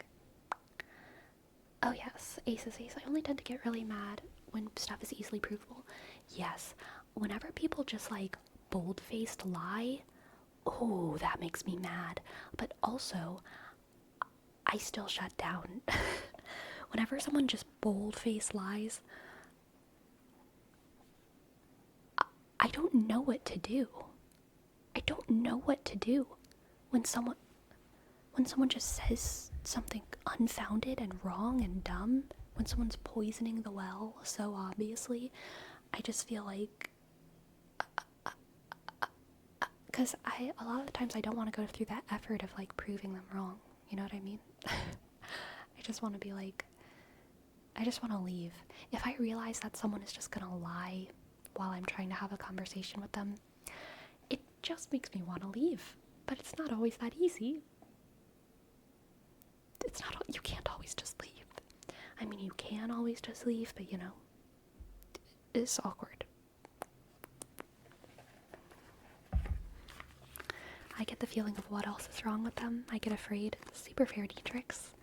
Super fair. I feel like I kind of relate to that too. When someone just starts lying, I'm like, what's going on in your head? What is this an indication of?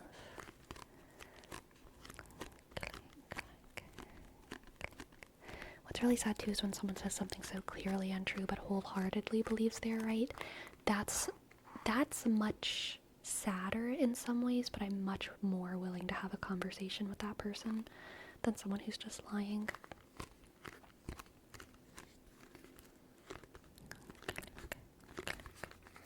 May as well, yes, hand them at that point for fun. Depending on the conversation. Yes, CEO. Aw, thank you for your alert, small croc. I was recently at the STOA Speech and Debate Tournament Finals. It was really cool. Their whole community is really supportive and respectful of each other, and it's not about winning. Guys, look it up. Noted, Sci-Fantasy Freak. Thank you.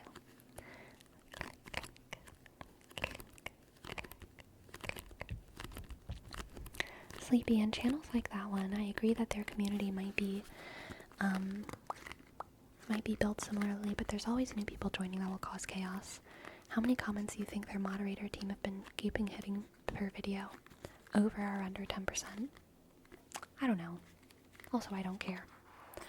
Whenever people heavily censor their comment sections in order to keep peace, so based. So based. Comment sections on a YouTube video are not a public space.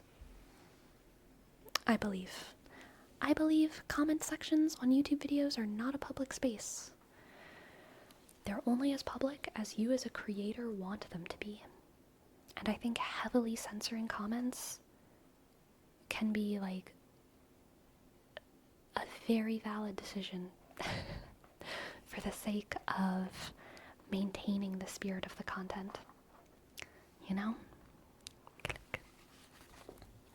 Someone who believes the ways can be convinced, but someone who lies can have any number of reasons to lie, and having a good faith argument with them is usually not on their list of reasons.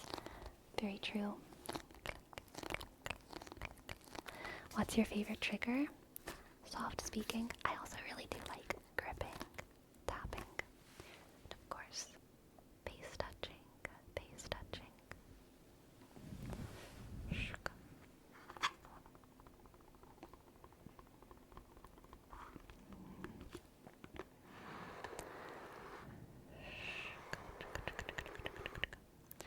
Ah, nice quote, ace is ace. It's difficult to win a debate with a genius. It's impossible to win a debate with an idiot. Yeah. Yeah.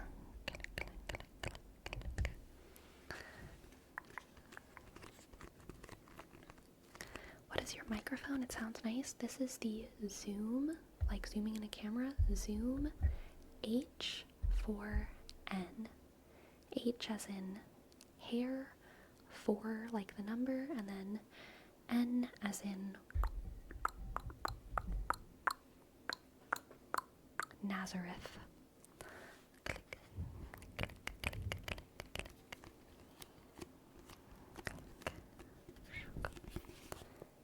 assume H4N. M constant. Thank you for your sub. Thank you, M constant. Thank you, M constant. M constant. M click click. C O N S T shook. A click N sk. T 4 shook. 2 click. Thank you. Thank you. Hello, Water Zooey. Hello, hello, hello. It's been a while. Can you recite the NATO phonetic alphabet? No, definitely not. Every time I hear it, I'm like, foxtrot. What the foxtrot are you talking about? You know? Foxtrot? How did I come up with these things?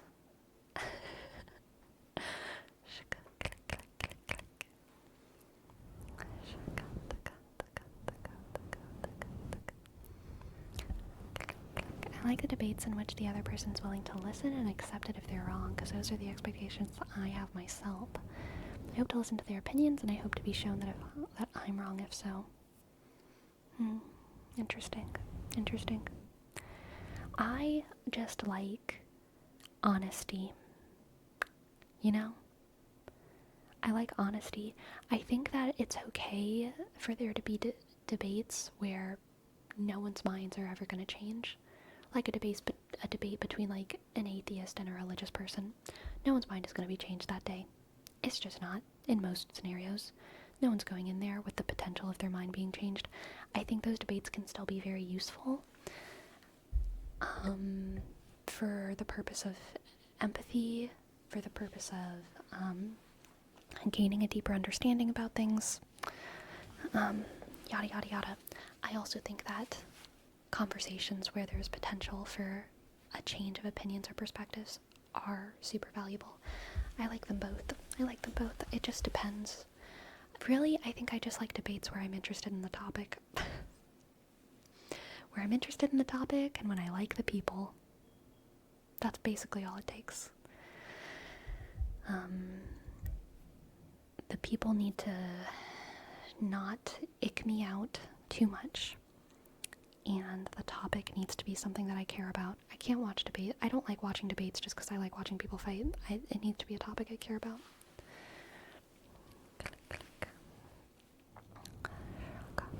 Good question, Destructicon. I should really get on ordering that. I don't know how long it'll take to come in. We'll see, I guess. We'll see. Debates are always about honesty. Because you could have two different POVs and both could be their truth, but both should be able to listen to the other. Yes, but debates aren't always about honesty. Formal debates, oftentimes, I think this is why I don't like debate club, honestly. I mean, I think it's useful. I'm not, like, shitting on people who are in debate club. I think it's a super useful, like, rhetorical skill, but I would never watch, like, debate club stuff, because you get, like, assigned your opinion, and you need to argue as well as you can for that opinion, right? So, like, I don't really care too much about that. I like for people to be arguing for their actual perspective, for their truth, and then also whenever I say honesty, I mean I don't want people to be debating in bad faith, in the multitude of ways that or for in all of the ways that means.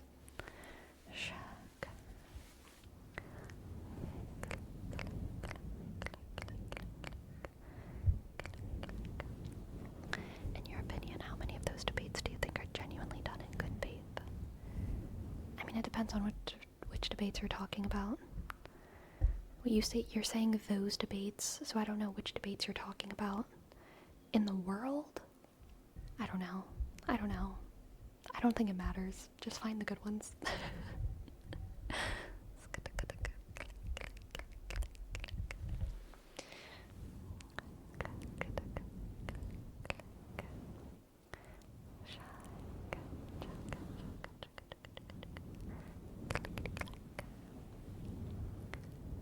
The Warriorcats to debating pipeline. So true. I think every person who's read Warriorcats probably either really loves watching internet debates or really hates it, which I think can be said about most people, including people who read Warriorcats when they were in elementary school.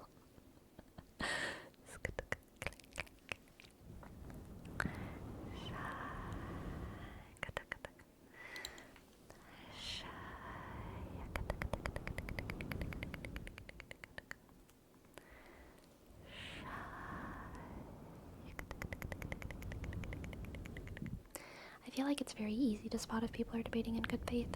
I think it usually is very easy. Sometimes you can't tell for a while, but I think, yeah, usually you're totally right, Aramis. Ah, Cat Lady Kate, that's sweet of you to say. And also, totally valid. I think, honestly, that's a reason why I like doing ASMR, is because I never feel like too many people are paying attention to what I'm saying, because I know I'm pretty dumb. And I say some silly things that sometimes I'm like, I could have said that better. I don't know if that's correct. My opinion on that might change. The pressure feels lower when I know that really all of y'all are just trying to relax and go to sleep a little bit. You know what I mean?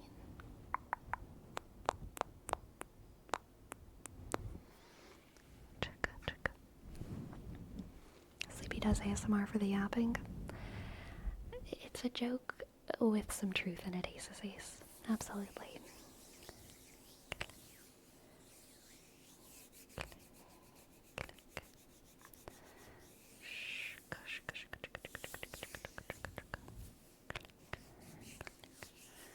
I will debate you all on the topic of my dumbness. Okay? Come at me. Destructicon, you can moderate. I actually don't want to have this debate though. I'm not prepared. I didn't do my homework. I can't prove it. I don't know. I just make dumb noise. Dooka dooka dooka. Dooka dooka doo. Boop boop boop boop boop boop boop. Doo doo doo doo doo doo doo.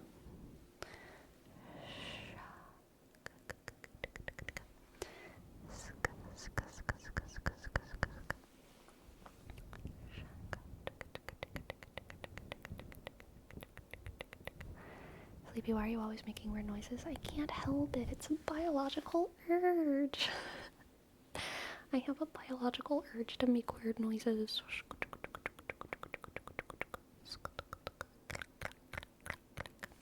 Ultra Player, thank you for your sub. Thank you, Ultra Player. Thank you. You click L-T suck. R-A-P click L-A suck. Y click E suck. R suck. 6 9 suck. 6 click 9. Thank you. Thank you. Thank you. Thank you. If you're dumb, then why do you wear glasses? I don't know. Click, click, click, click. I'm not so sure I believe that, Sleepy. These noises you make seem much more rooted in social urge than a biological one.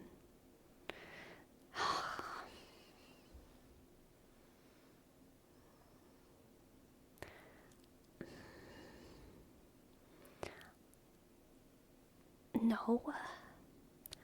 These noises were implanted within me from the moment of conception, okay? These noises, they're part of my soul.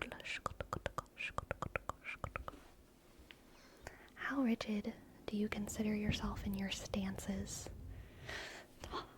As rigid as I want to be. Depends on how much I hold my core, you know what I mean? Sometimes I relax my tummy and I fall over pretty easy, I admit. Sorry, let me take your question seriously. How rigid do you consider yourself in your stances? I feel like I'm pretty flexible. Me too. I am flexible. I have opinions, but I'm mostly willing to change anything if shown a reason that compels me.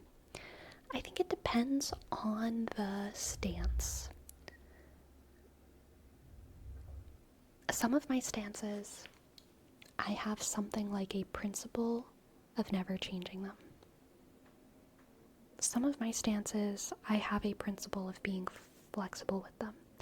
Most of my stances, when it comes to the real world, fall into the latter, right? But, I truly believe no one could ever convince me out of Catholicism. Like, gosh, I know it comes up a lot, but that's because all I do is talk, and because it's on my mind a lot. But like, no one could ever convince me out of it, because I don't have that faith for a logical reason. I just don't. I have that faith for reasons. Reasons not logical. And no one would ever convince me out of it. That doesn't mean it's impossible for me to stop being Catholic. It's just that in order for me to not be Catholic, I don't think I would be logicked out of it. Like, it would never be because someone convinced me I was wrong. It would be like some other kind of crazy thing, you know? Something else would happen. But, then something like very specific material issues, economic policies, border policies, war, who's the good guys, who's the bad guys, what institutions are corrupt, which ones aren't corrupt. Yeah, those are things that I'm super flexible on. Maybe not super flexible, but like, I can learn and my opinion can change.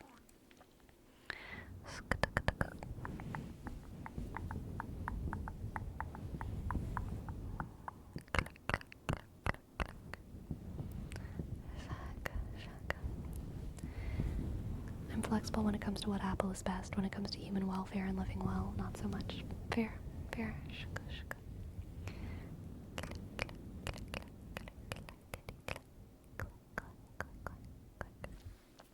I think it's also why I'm like very uninterested in like convincing anyone to be Catholic.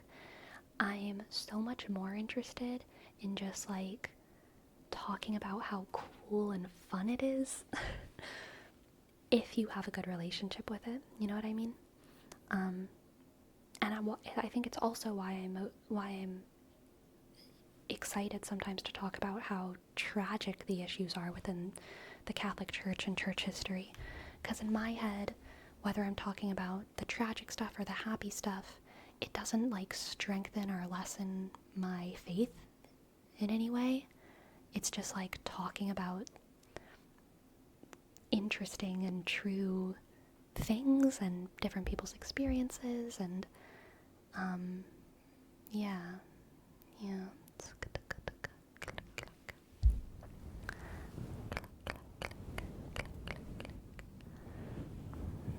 Thank you for that Prime token. What a clip. Sleepy, did you come out of the womb going sk sk sk and whispering? Yeah, honestly, the doctors were terrified. I slid right out, and instead of crying, I did sk sk sk sk sk sk sk. I came out of the womb and I said, "Can I touch your face?" And the doctors were like, "Ah!" That's what they did.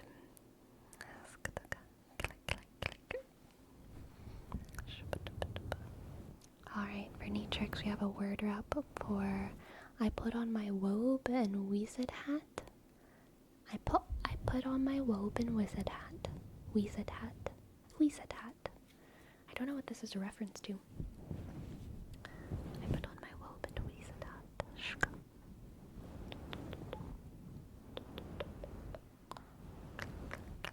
I put on my wobe and wizard hat. I put on my wobe and wizard hat. I put on my wobe and wizard hat. very odd RP session. Interesting.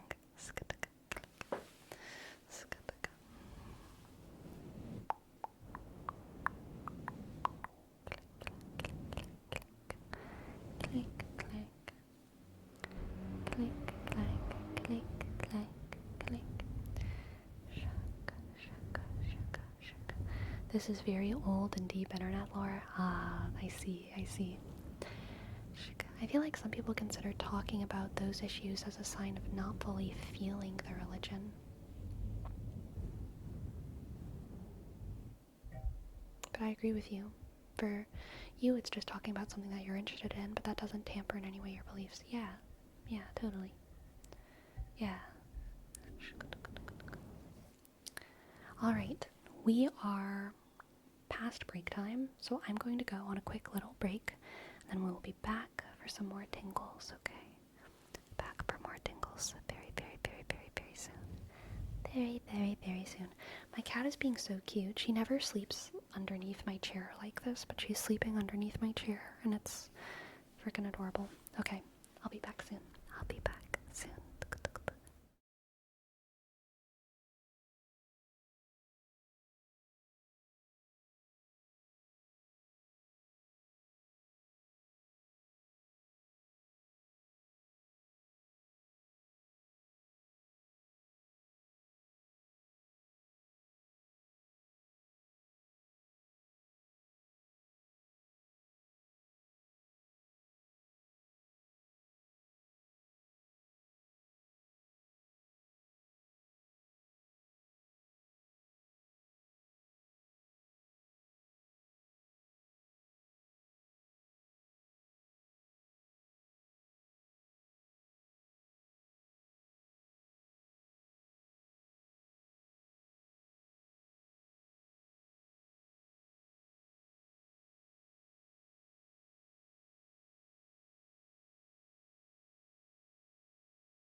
Hello. What did I do to my hair? Oh god. Oh, there it is. I was just missing a strand. Hello.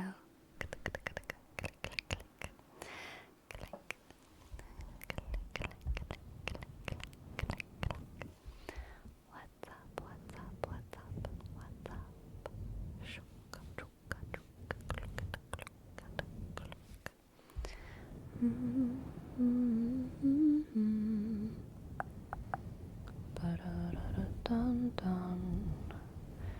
Dun dun dun dun dun dun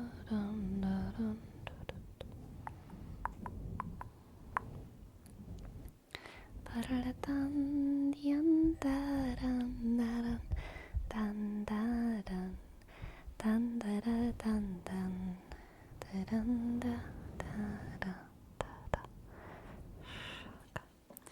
Do we have a sleep headphone recommendation?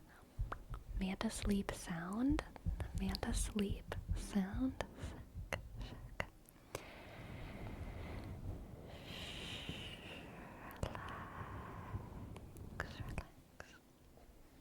Thanks, Destructicon.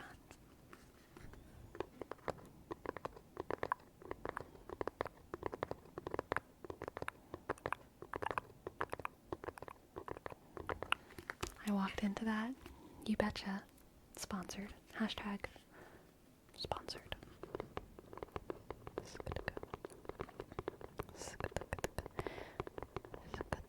You'll be okay. You'll be okay. Have you tried one? I haven't actually tried the sound model. I've tried the original Manta model, and I've tried the Pro Manta model, and I've tried the silk cups, and I've loved them all. But I don't have the Manta Sleep Sound, but there are some other people in this community who have it.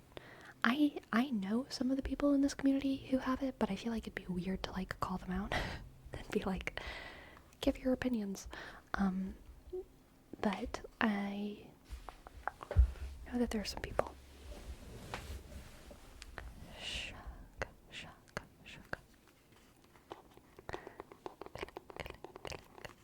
For Bullseye, we have a word wrap for you'll be okay.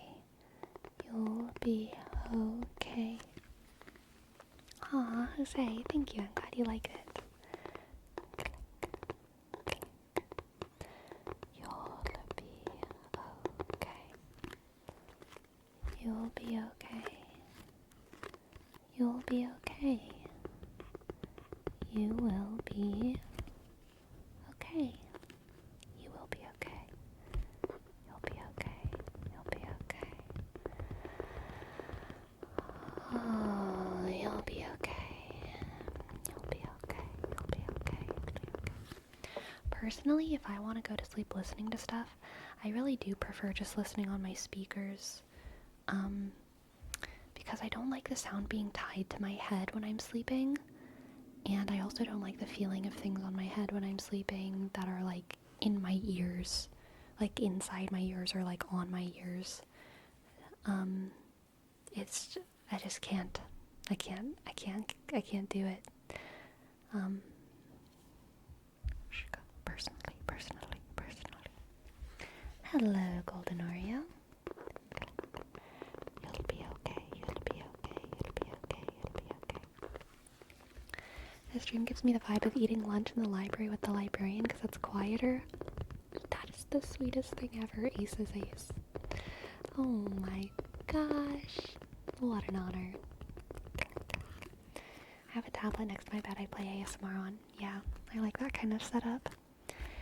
There was one time I was in high school, I took my PC speakers and placed them on the side of my bed, and I used it to plug my phone, and it played music or relaxing sounds. Nice.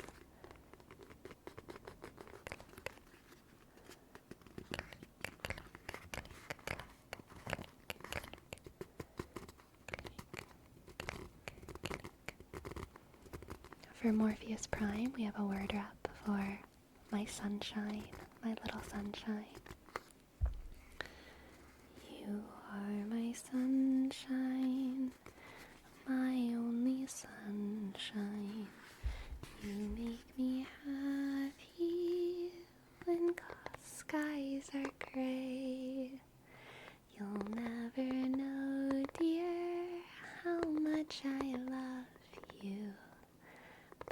don't take my sunshine away. You are my sunshine, my only sunshine. You make me happy when skies are gray. You'll never know, dear, how much I love you. Please don't take my sunshine away. That's the state song of Louisiana. We have the best state song. It's the best state song. You are my sunshine, my only sunshine. You make me happy when skies are gray. You'll never know, dear, how much I love you. Please don't take my sunshine away.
Prime token, I feel like every state does have an official state song. Do some states really not have one? What state doesn't have an official song? Oh, I think every state has an official flower or bird, but other things like songs are up to the state to determine whether they want one. Interesting. Interesting. Trill Cosby, thank you for your prime. D R I dot double L shook C O S B click Y sk 0 shook. Thank you. Thank you. My sunshine, my little sunshine, my sunshine, my little sunshine, my sunshine,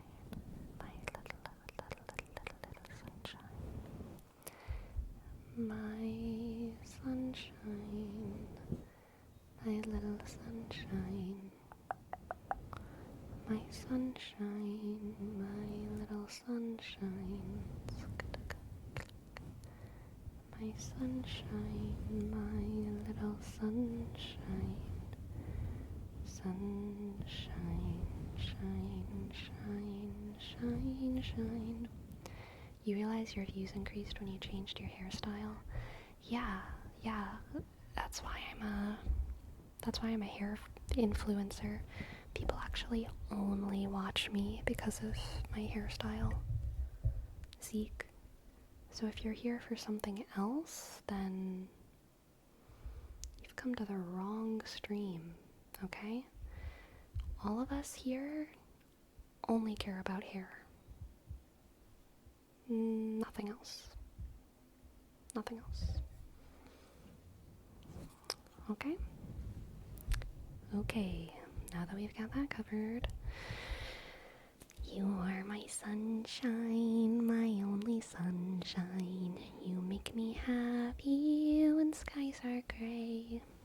You'll never know, dear, how much I love you.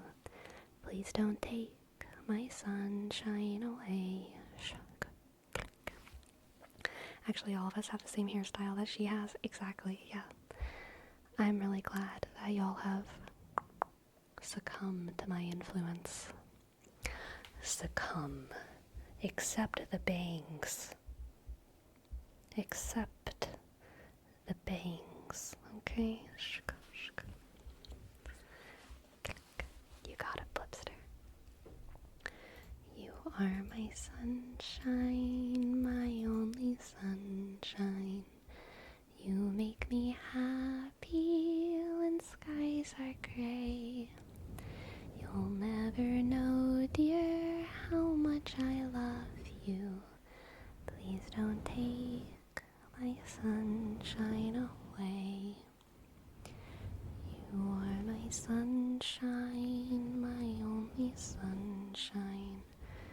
You make me happy when skies are gray. You'll never know, dear, how much I love you.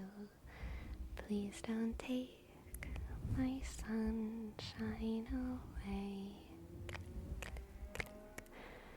Please don't take my sunshine away.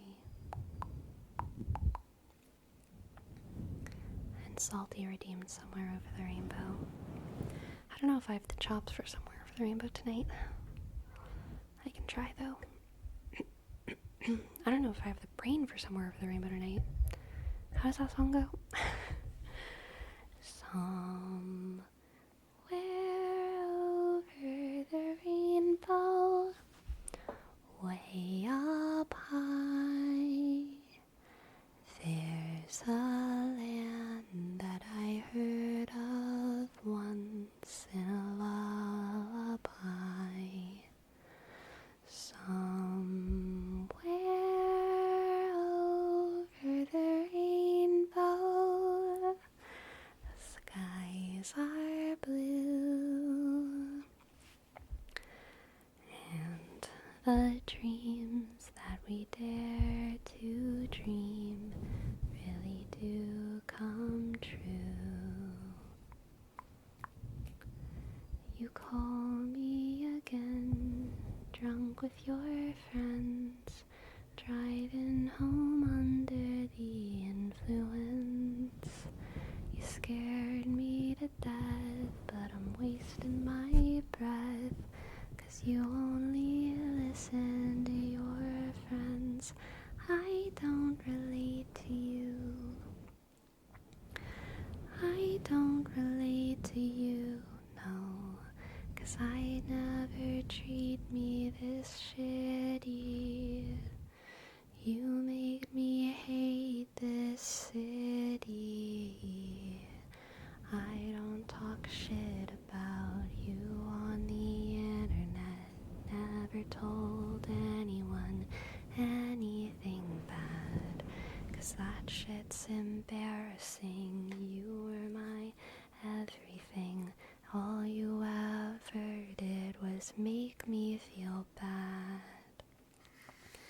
So don't waste the time I don't have. Don't try to make me feel better. I could talk about every time that you showed up on time. I'd have an empty line, 'cause you never did. You've never someone or my mom or my friends, and I done 'cause I was a kid. Somewhere over the rainbow, way up high, there's a land that I heard of once in a lullaby. Somewhere over the rainbow, skies are blue, and the dreams that you dare to dream really do come true. Someday I'll wish upon a star and wake up where the clouds are far behind me. apples melt like lemon drops away above the chimney tops. That's where you'll find me. Somewhere over the rainbow, way up high. There's a land that I heard of once in a lullaby.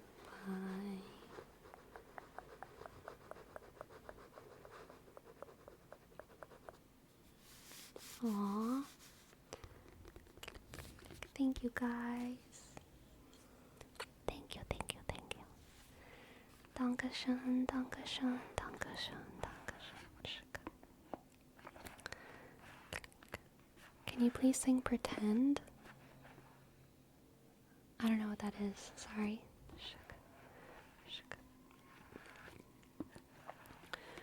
To dream the impossible dream, to fight the unbeatable foe. Salty's Vaults knows the songs I know. I don't know any of those songs.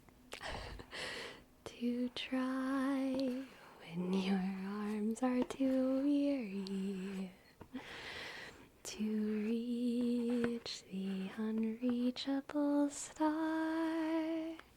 This is my quest, to follow that star, no matter how hopeless, no matter how far, to fight for the right without question or pause, to be willing to march into hell for a heavenly cause. And I know if I'll only be true to this glorious quest, that my heart will lie peaceful and calm when I'm laid to my rest, and the world will be better for this.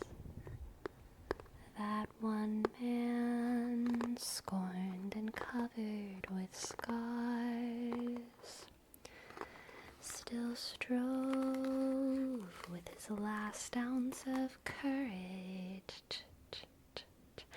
to reach the unreachable stars.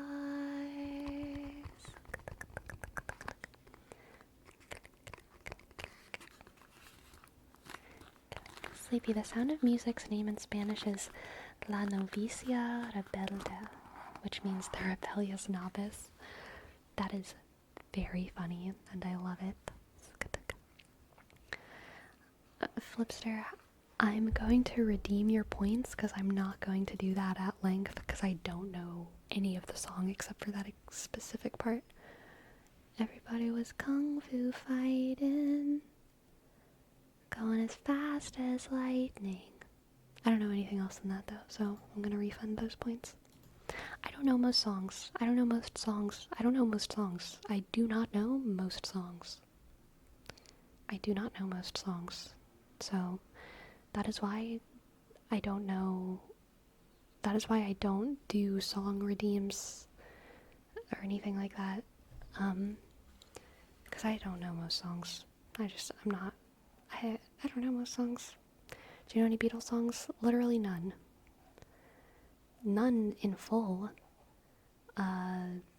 Lean on Me. Is that Beatles? I don't even know. I don't think it's Beatles. Let it be. Let it be. Let it be. Oh, let it be. Whisper words of wisdom. Let it be. That's all I know of that song, though. Yesterday?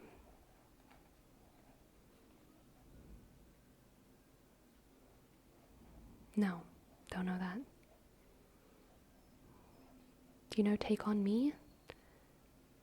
I'm not singing that. I cannot sing that quietly. There's like 5 different octaves in one chorus. How could you not know a single song from the world's greatest band?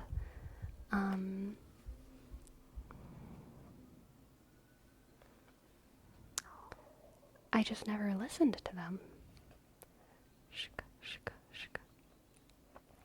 You should try to learn a Beatles song yesterday. I'd cry like a baby.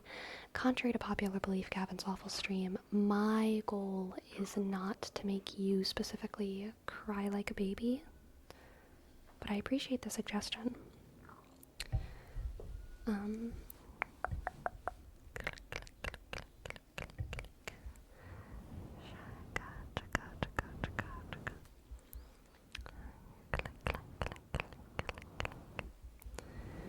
A long way to Tipperary? Is that a real song?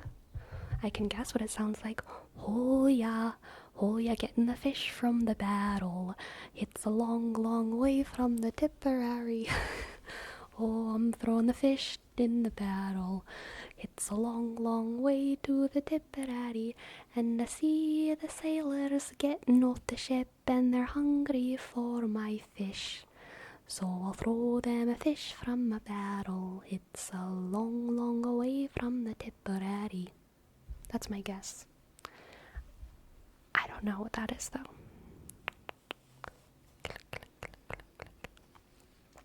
Do you know Go the Distance from Hercules? No, I know it a little bit. I have often dreamed of a far-off place where a big warm welcome will be waiting for me, and the crowd will cheer when they see my face, and the voice will say, this is where I'm meant to be. I will find my way. I can go the distance. I'll be there someday. Even if I'm wrong, I am wrong. I am wrong.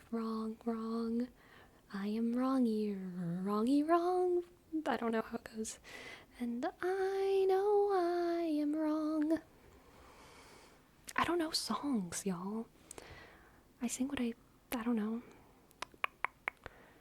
I have confidence from the sound of music. I do love that song. It's not an ASMR song, though. Not every good song is good for ASMR. Do you know What a Wonderful World? I know What a Wonderful World, but I don't know any of the rest of it. I just have that sound in my head. What a wonderful world. I can't think of anything else, though.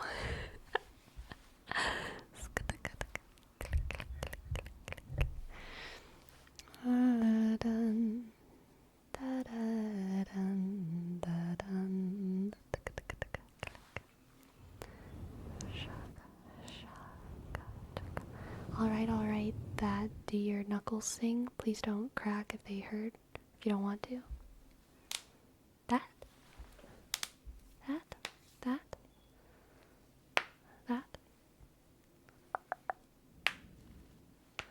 Sing the Billie Eilish song from Barbie.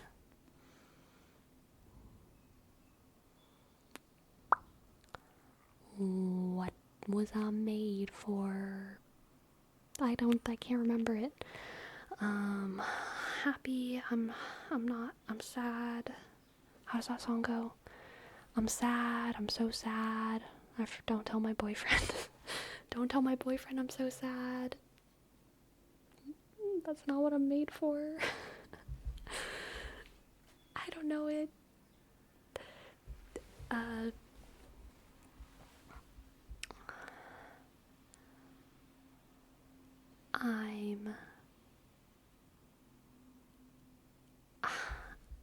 forgot how that song goes.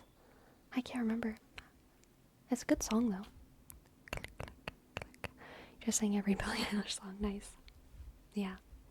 I'm the bad guy I didn't do that one, so I figured I had to throw it in.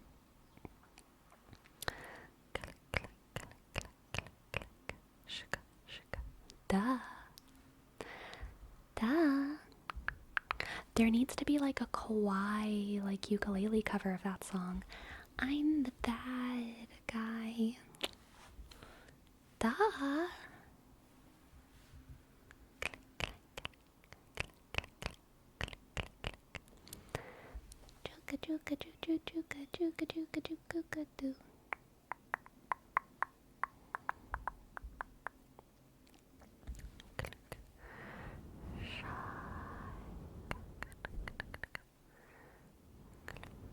I'm the bad guy. Duh. I think that would be the Russian version.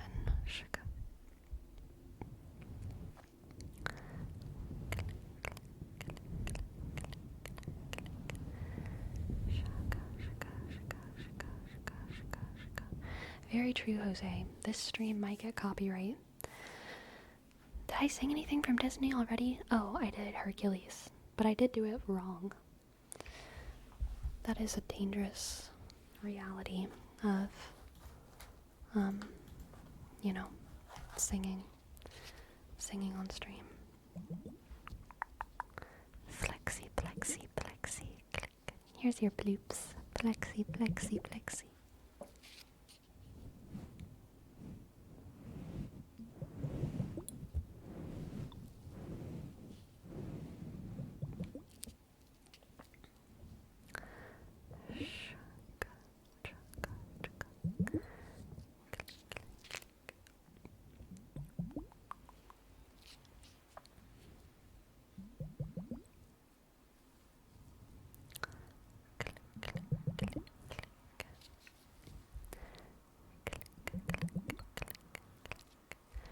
We can combine Flexi's redeem with some popular.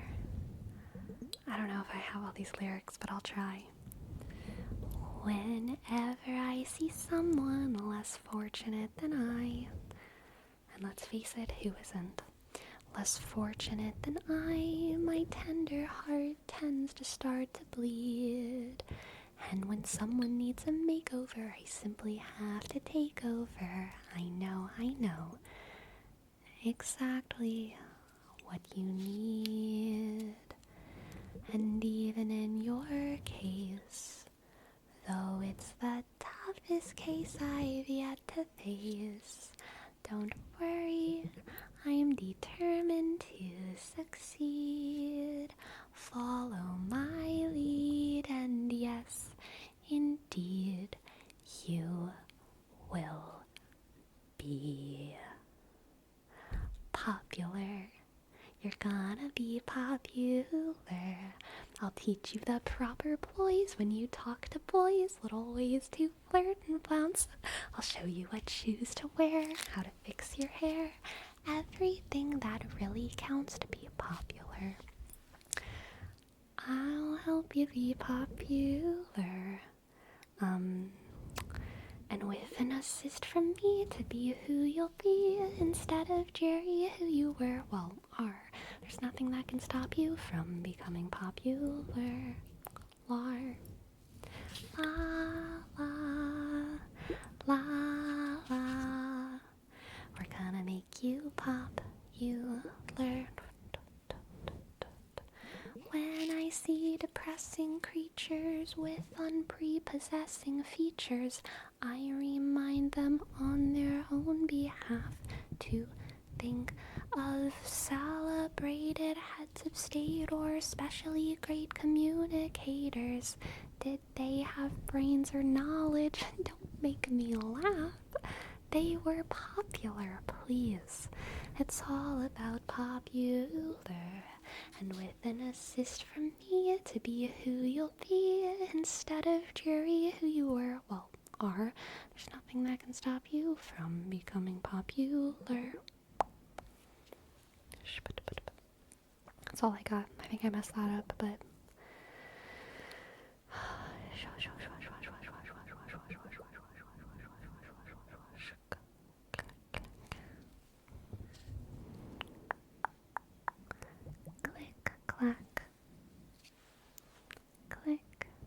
click.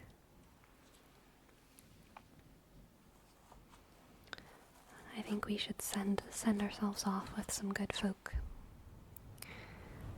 This world is not my home. I'm just passing through. My treasures are laid up somewhere beyond the blue. Angels beckon me through heaven's open door. I can't feel at home in this world anymore. Oh Lord, you know I've got no friend like you.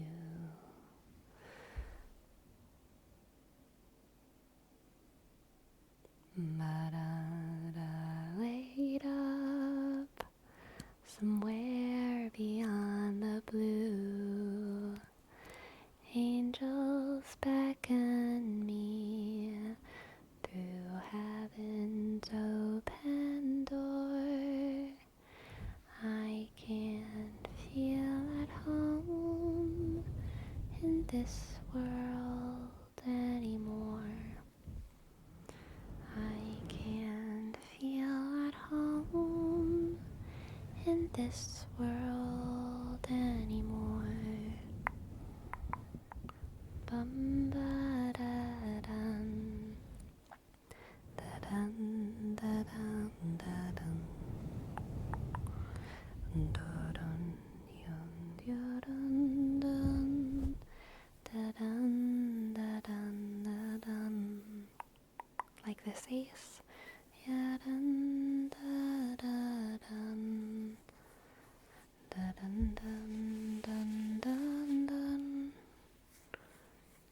da dun da dun da dun, da dun dun da da dun. Scratchy, scratchy, scratchy, scratchy, scratchy, call me. Scratchy, scratchy, call me.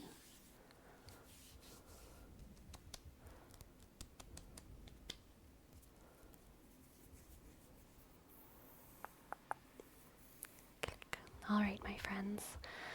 What shall we name this stream? Oh, sorry. Ferome, I didn't even see. Let me go check. What can I read for you, Ferome? What can I read for you, Ferome?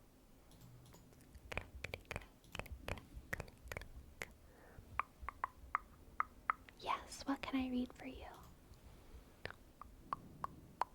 Hello, Nova. Hello, Nova. Hello, Nova. Shka, shka.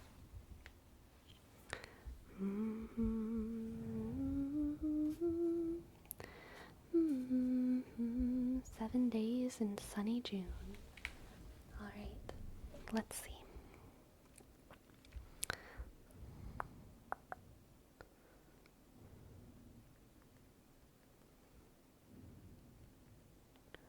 By Jamira Coy. Lyrics.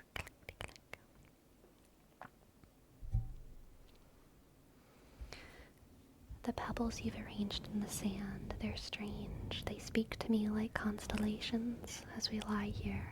There's a magic I can hold, your smile of honey gold, and that you never seem to be in short supply of. Oh, baby, let's get it on, drinking wine and killing time, sitting in the summer sun. You know I've wanted you so long. Why do you have to drop that bomb on me? Lazy days, crazy dolls, you said we've been friends too long.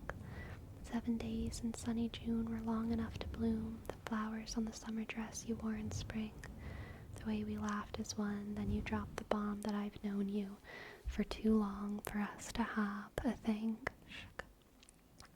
So baby, let's get it on, drinking wine, killing time, sitting under the summer sun. You know I've wanted you so long. Why do you have to drop that bomb on me? Could it be this? The stories in your eyes tell those silent wings you fly away on. 7 days in sunny June were long enough to bloom the flowers on the sunbeam dress you wore in spring. Yeah, the way we laughed as one. Why'd you drop the bomb on me? So baby, let's get it on, drinking wine and killing time, sitting in the summer sun. You know I've wanted this for so long. Why do you have to drop that bomb on me? Could it be this, the honeysuckle blessings you seem to show me? Could it be this, for 7 days in June I wasn't lonely? Could it be this, you never gave me time to say I love you? Could it be this, I know you don't believe me, but it's so true. Don't walk away from me, girl, I read the stories in your eyes. Don't walk away from me, I read the stories in your eyes. You've been telling me we've been friends for too long. I think I love you, I think I love you. Why do you want to drop that bomb?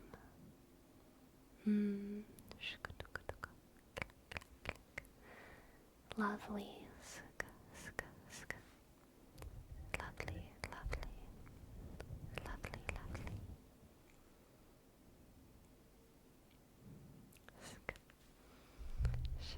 Thank you, Brown.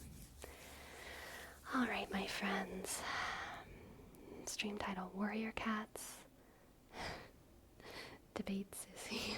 Priests and songs. We'll workshop it. Warriorcats, Priesthood, and debate etiquette. Let's see. Warriorcats definitely has to be in there. Warriorcats.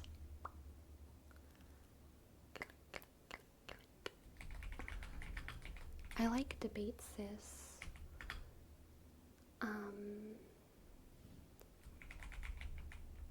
Priesthood. I think I like that. With Warriorcats titled, of course. Of course. Of course. Alright. Let's see who we are rating. Thank you, Pearl. It was so lovely having you all here, and I'll see you all tomorrow. Same time, same place, for a whole nother hour. As in an hour more than we did tonight, so like 4 hours total. Let's see who we will raid.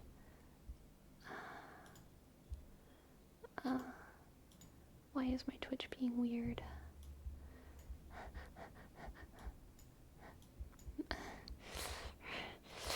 Twitch, be normal. Don't be weird right now.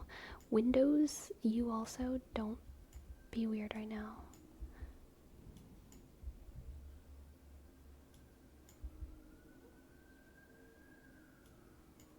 Oh my god. I'm having a boomer moment. Just wait patiently, please.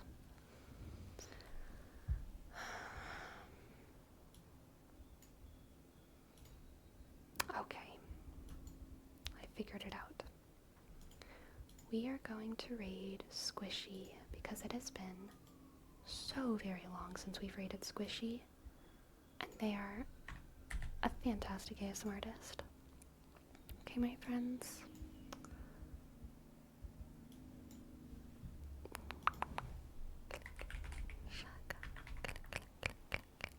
Squish is finishing? Okay, never mind. I don't know who that is, Destructicon. Chipple? Is that the whole channel name? Just like that? Just like that? Just like that? Oh, don't actually read them? Okay. Never mind.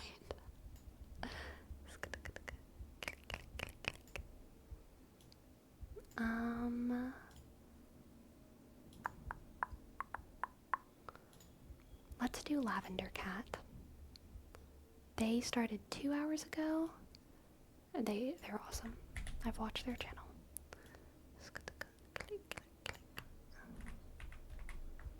Alright guys. Good night, good night, good night. I hope that you all sleep well, sleep well, sleep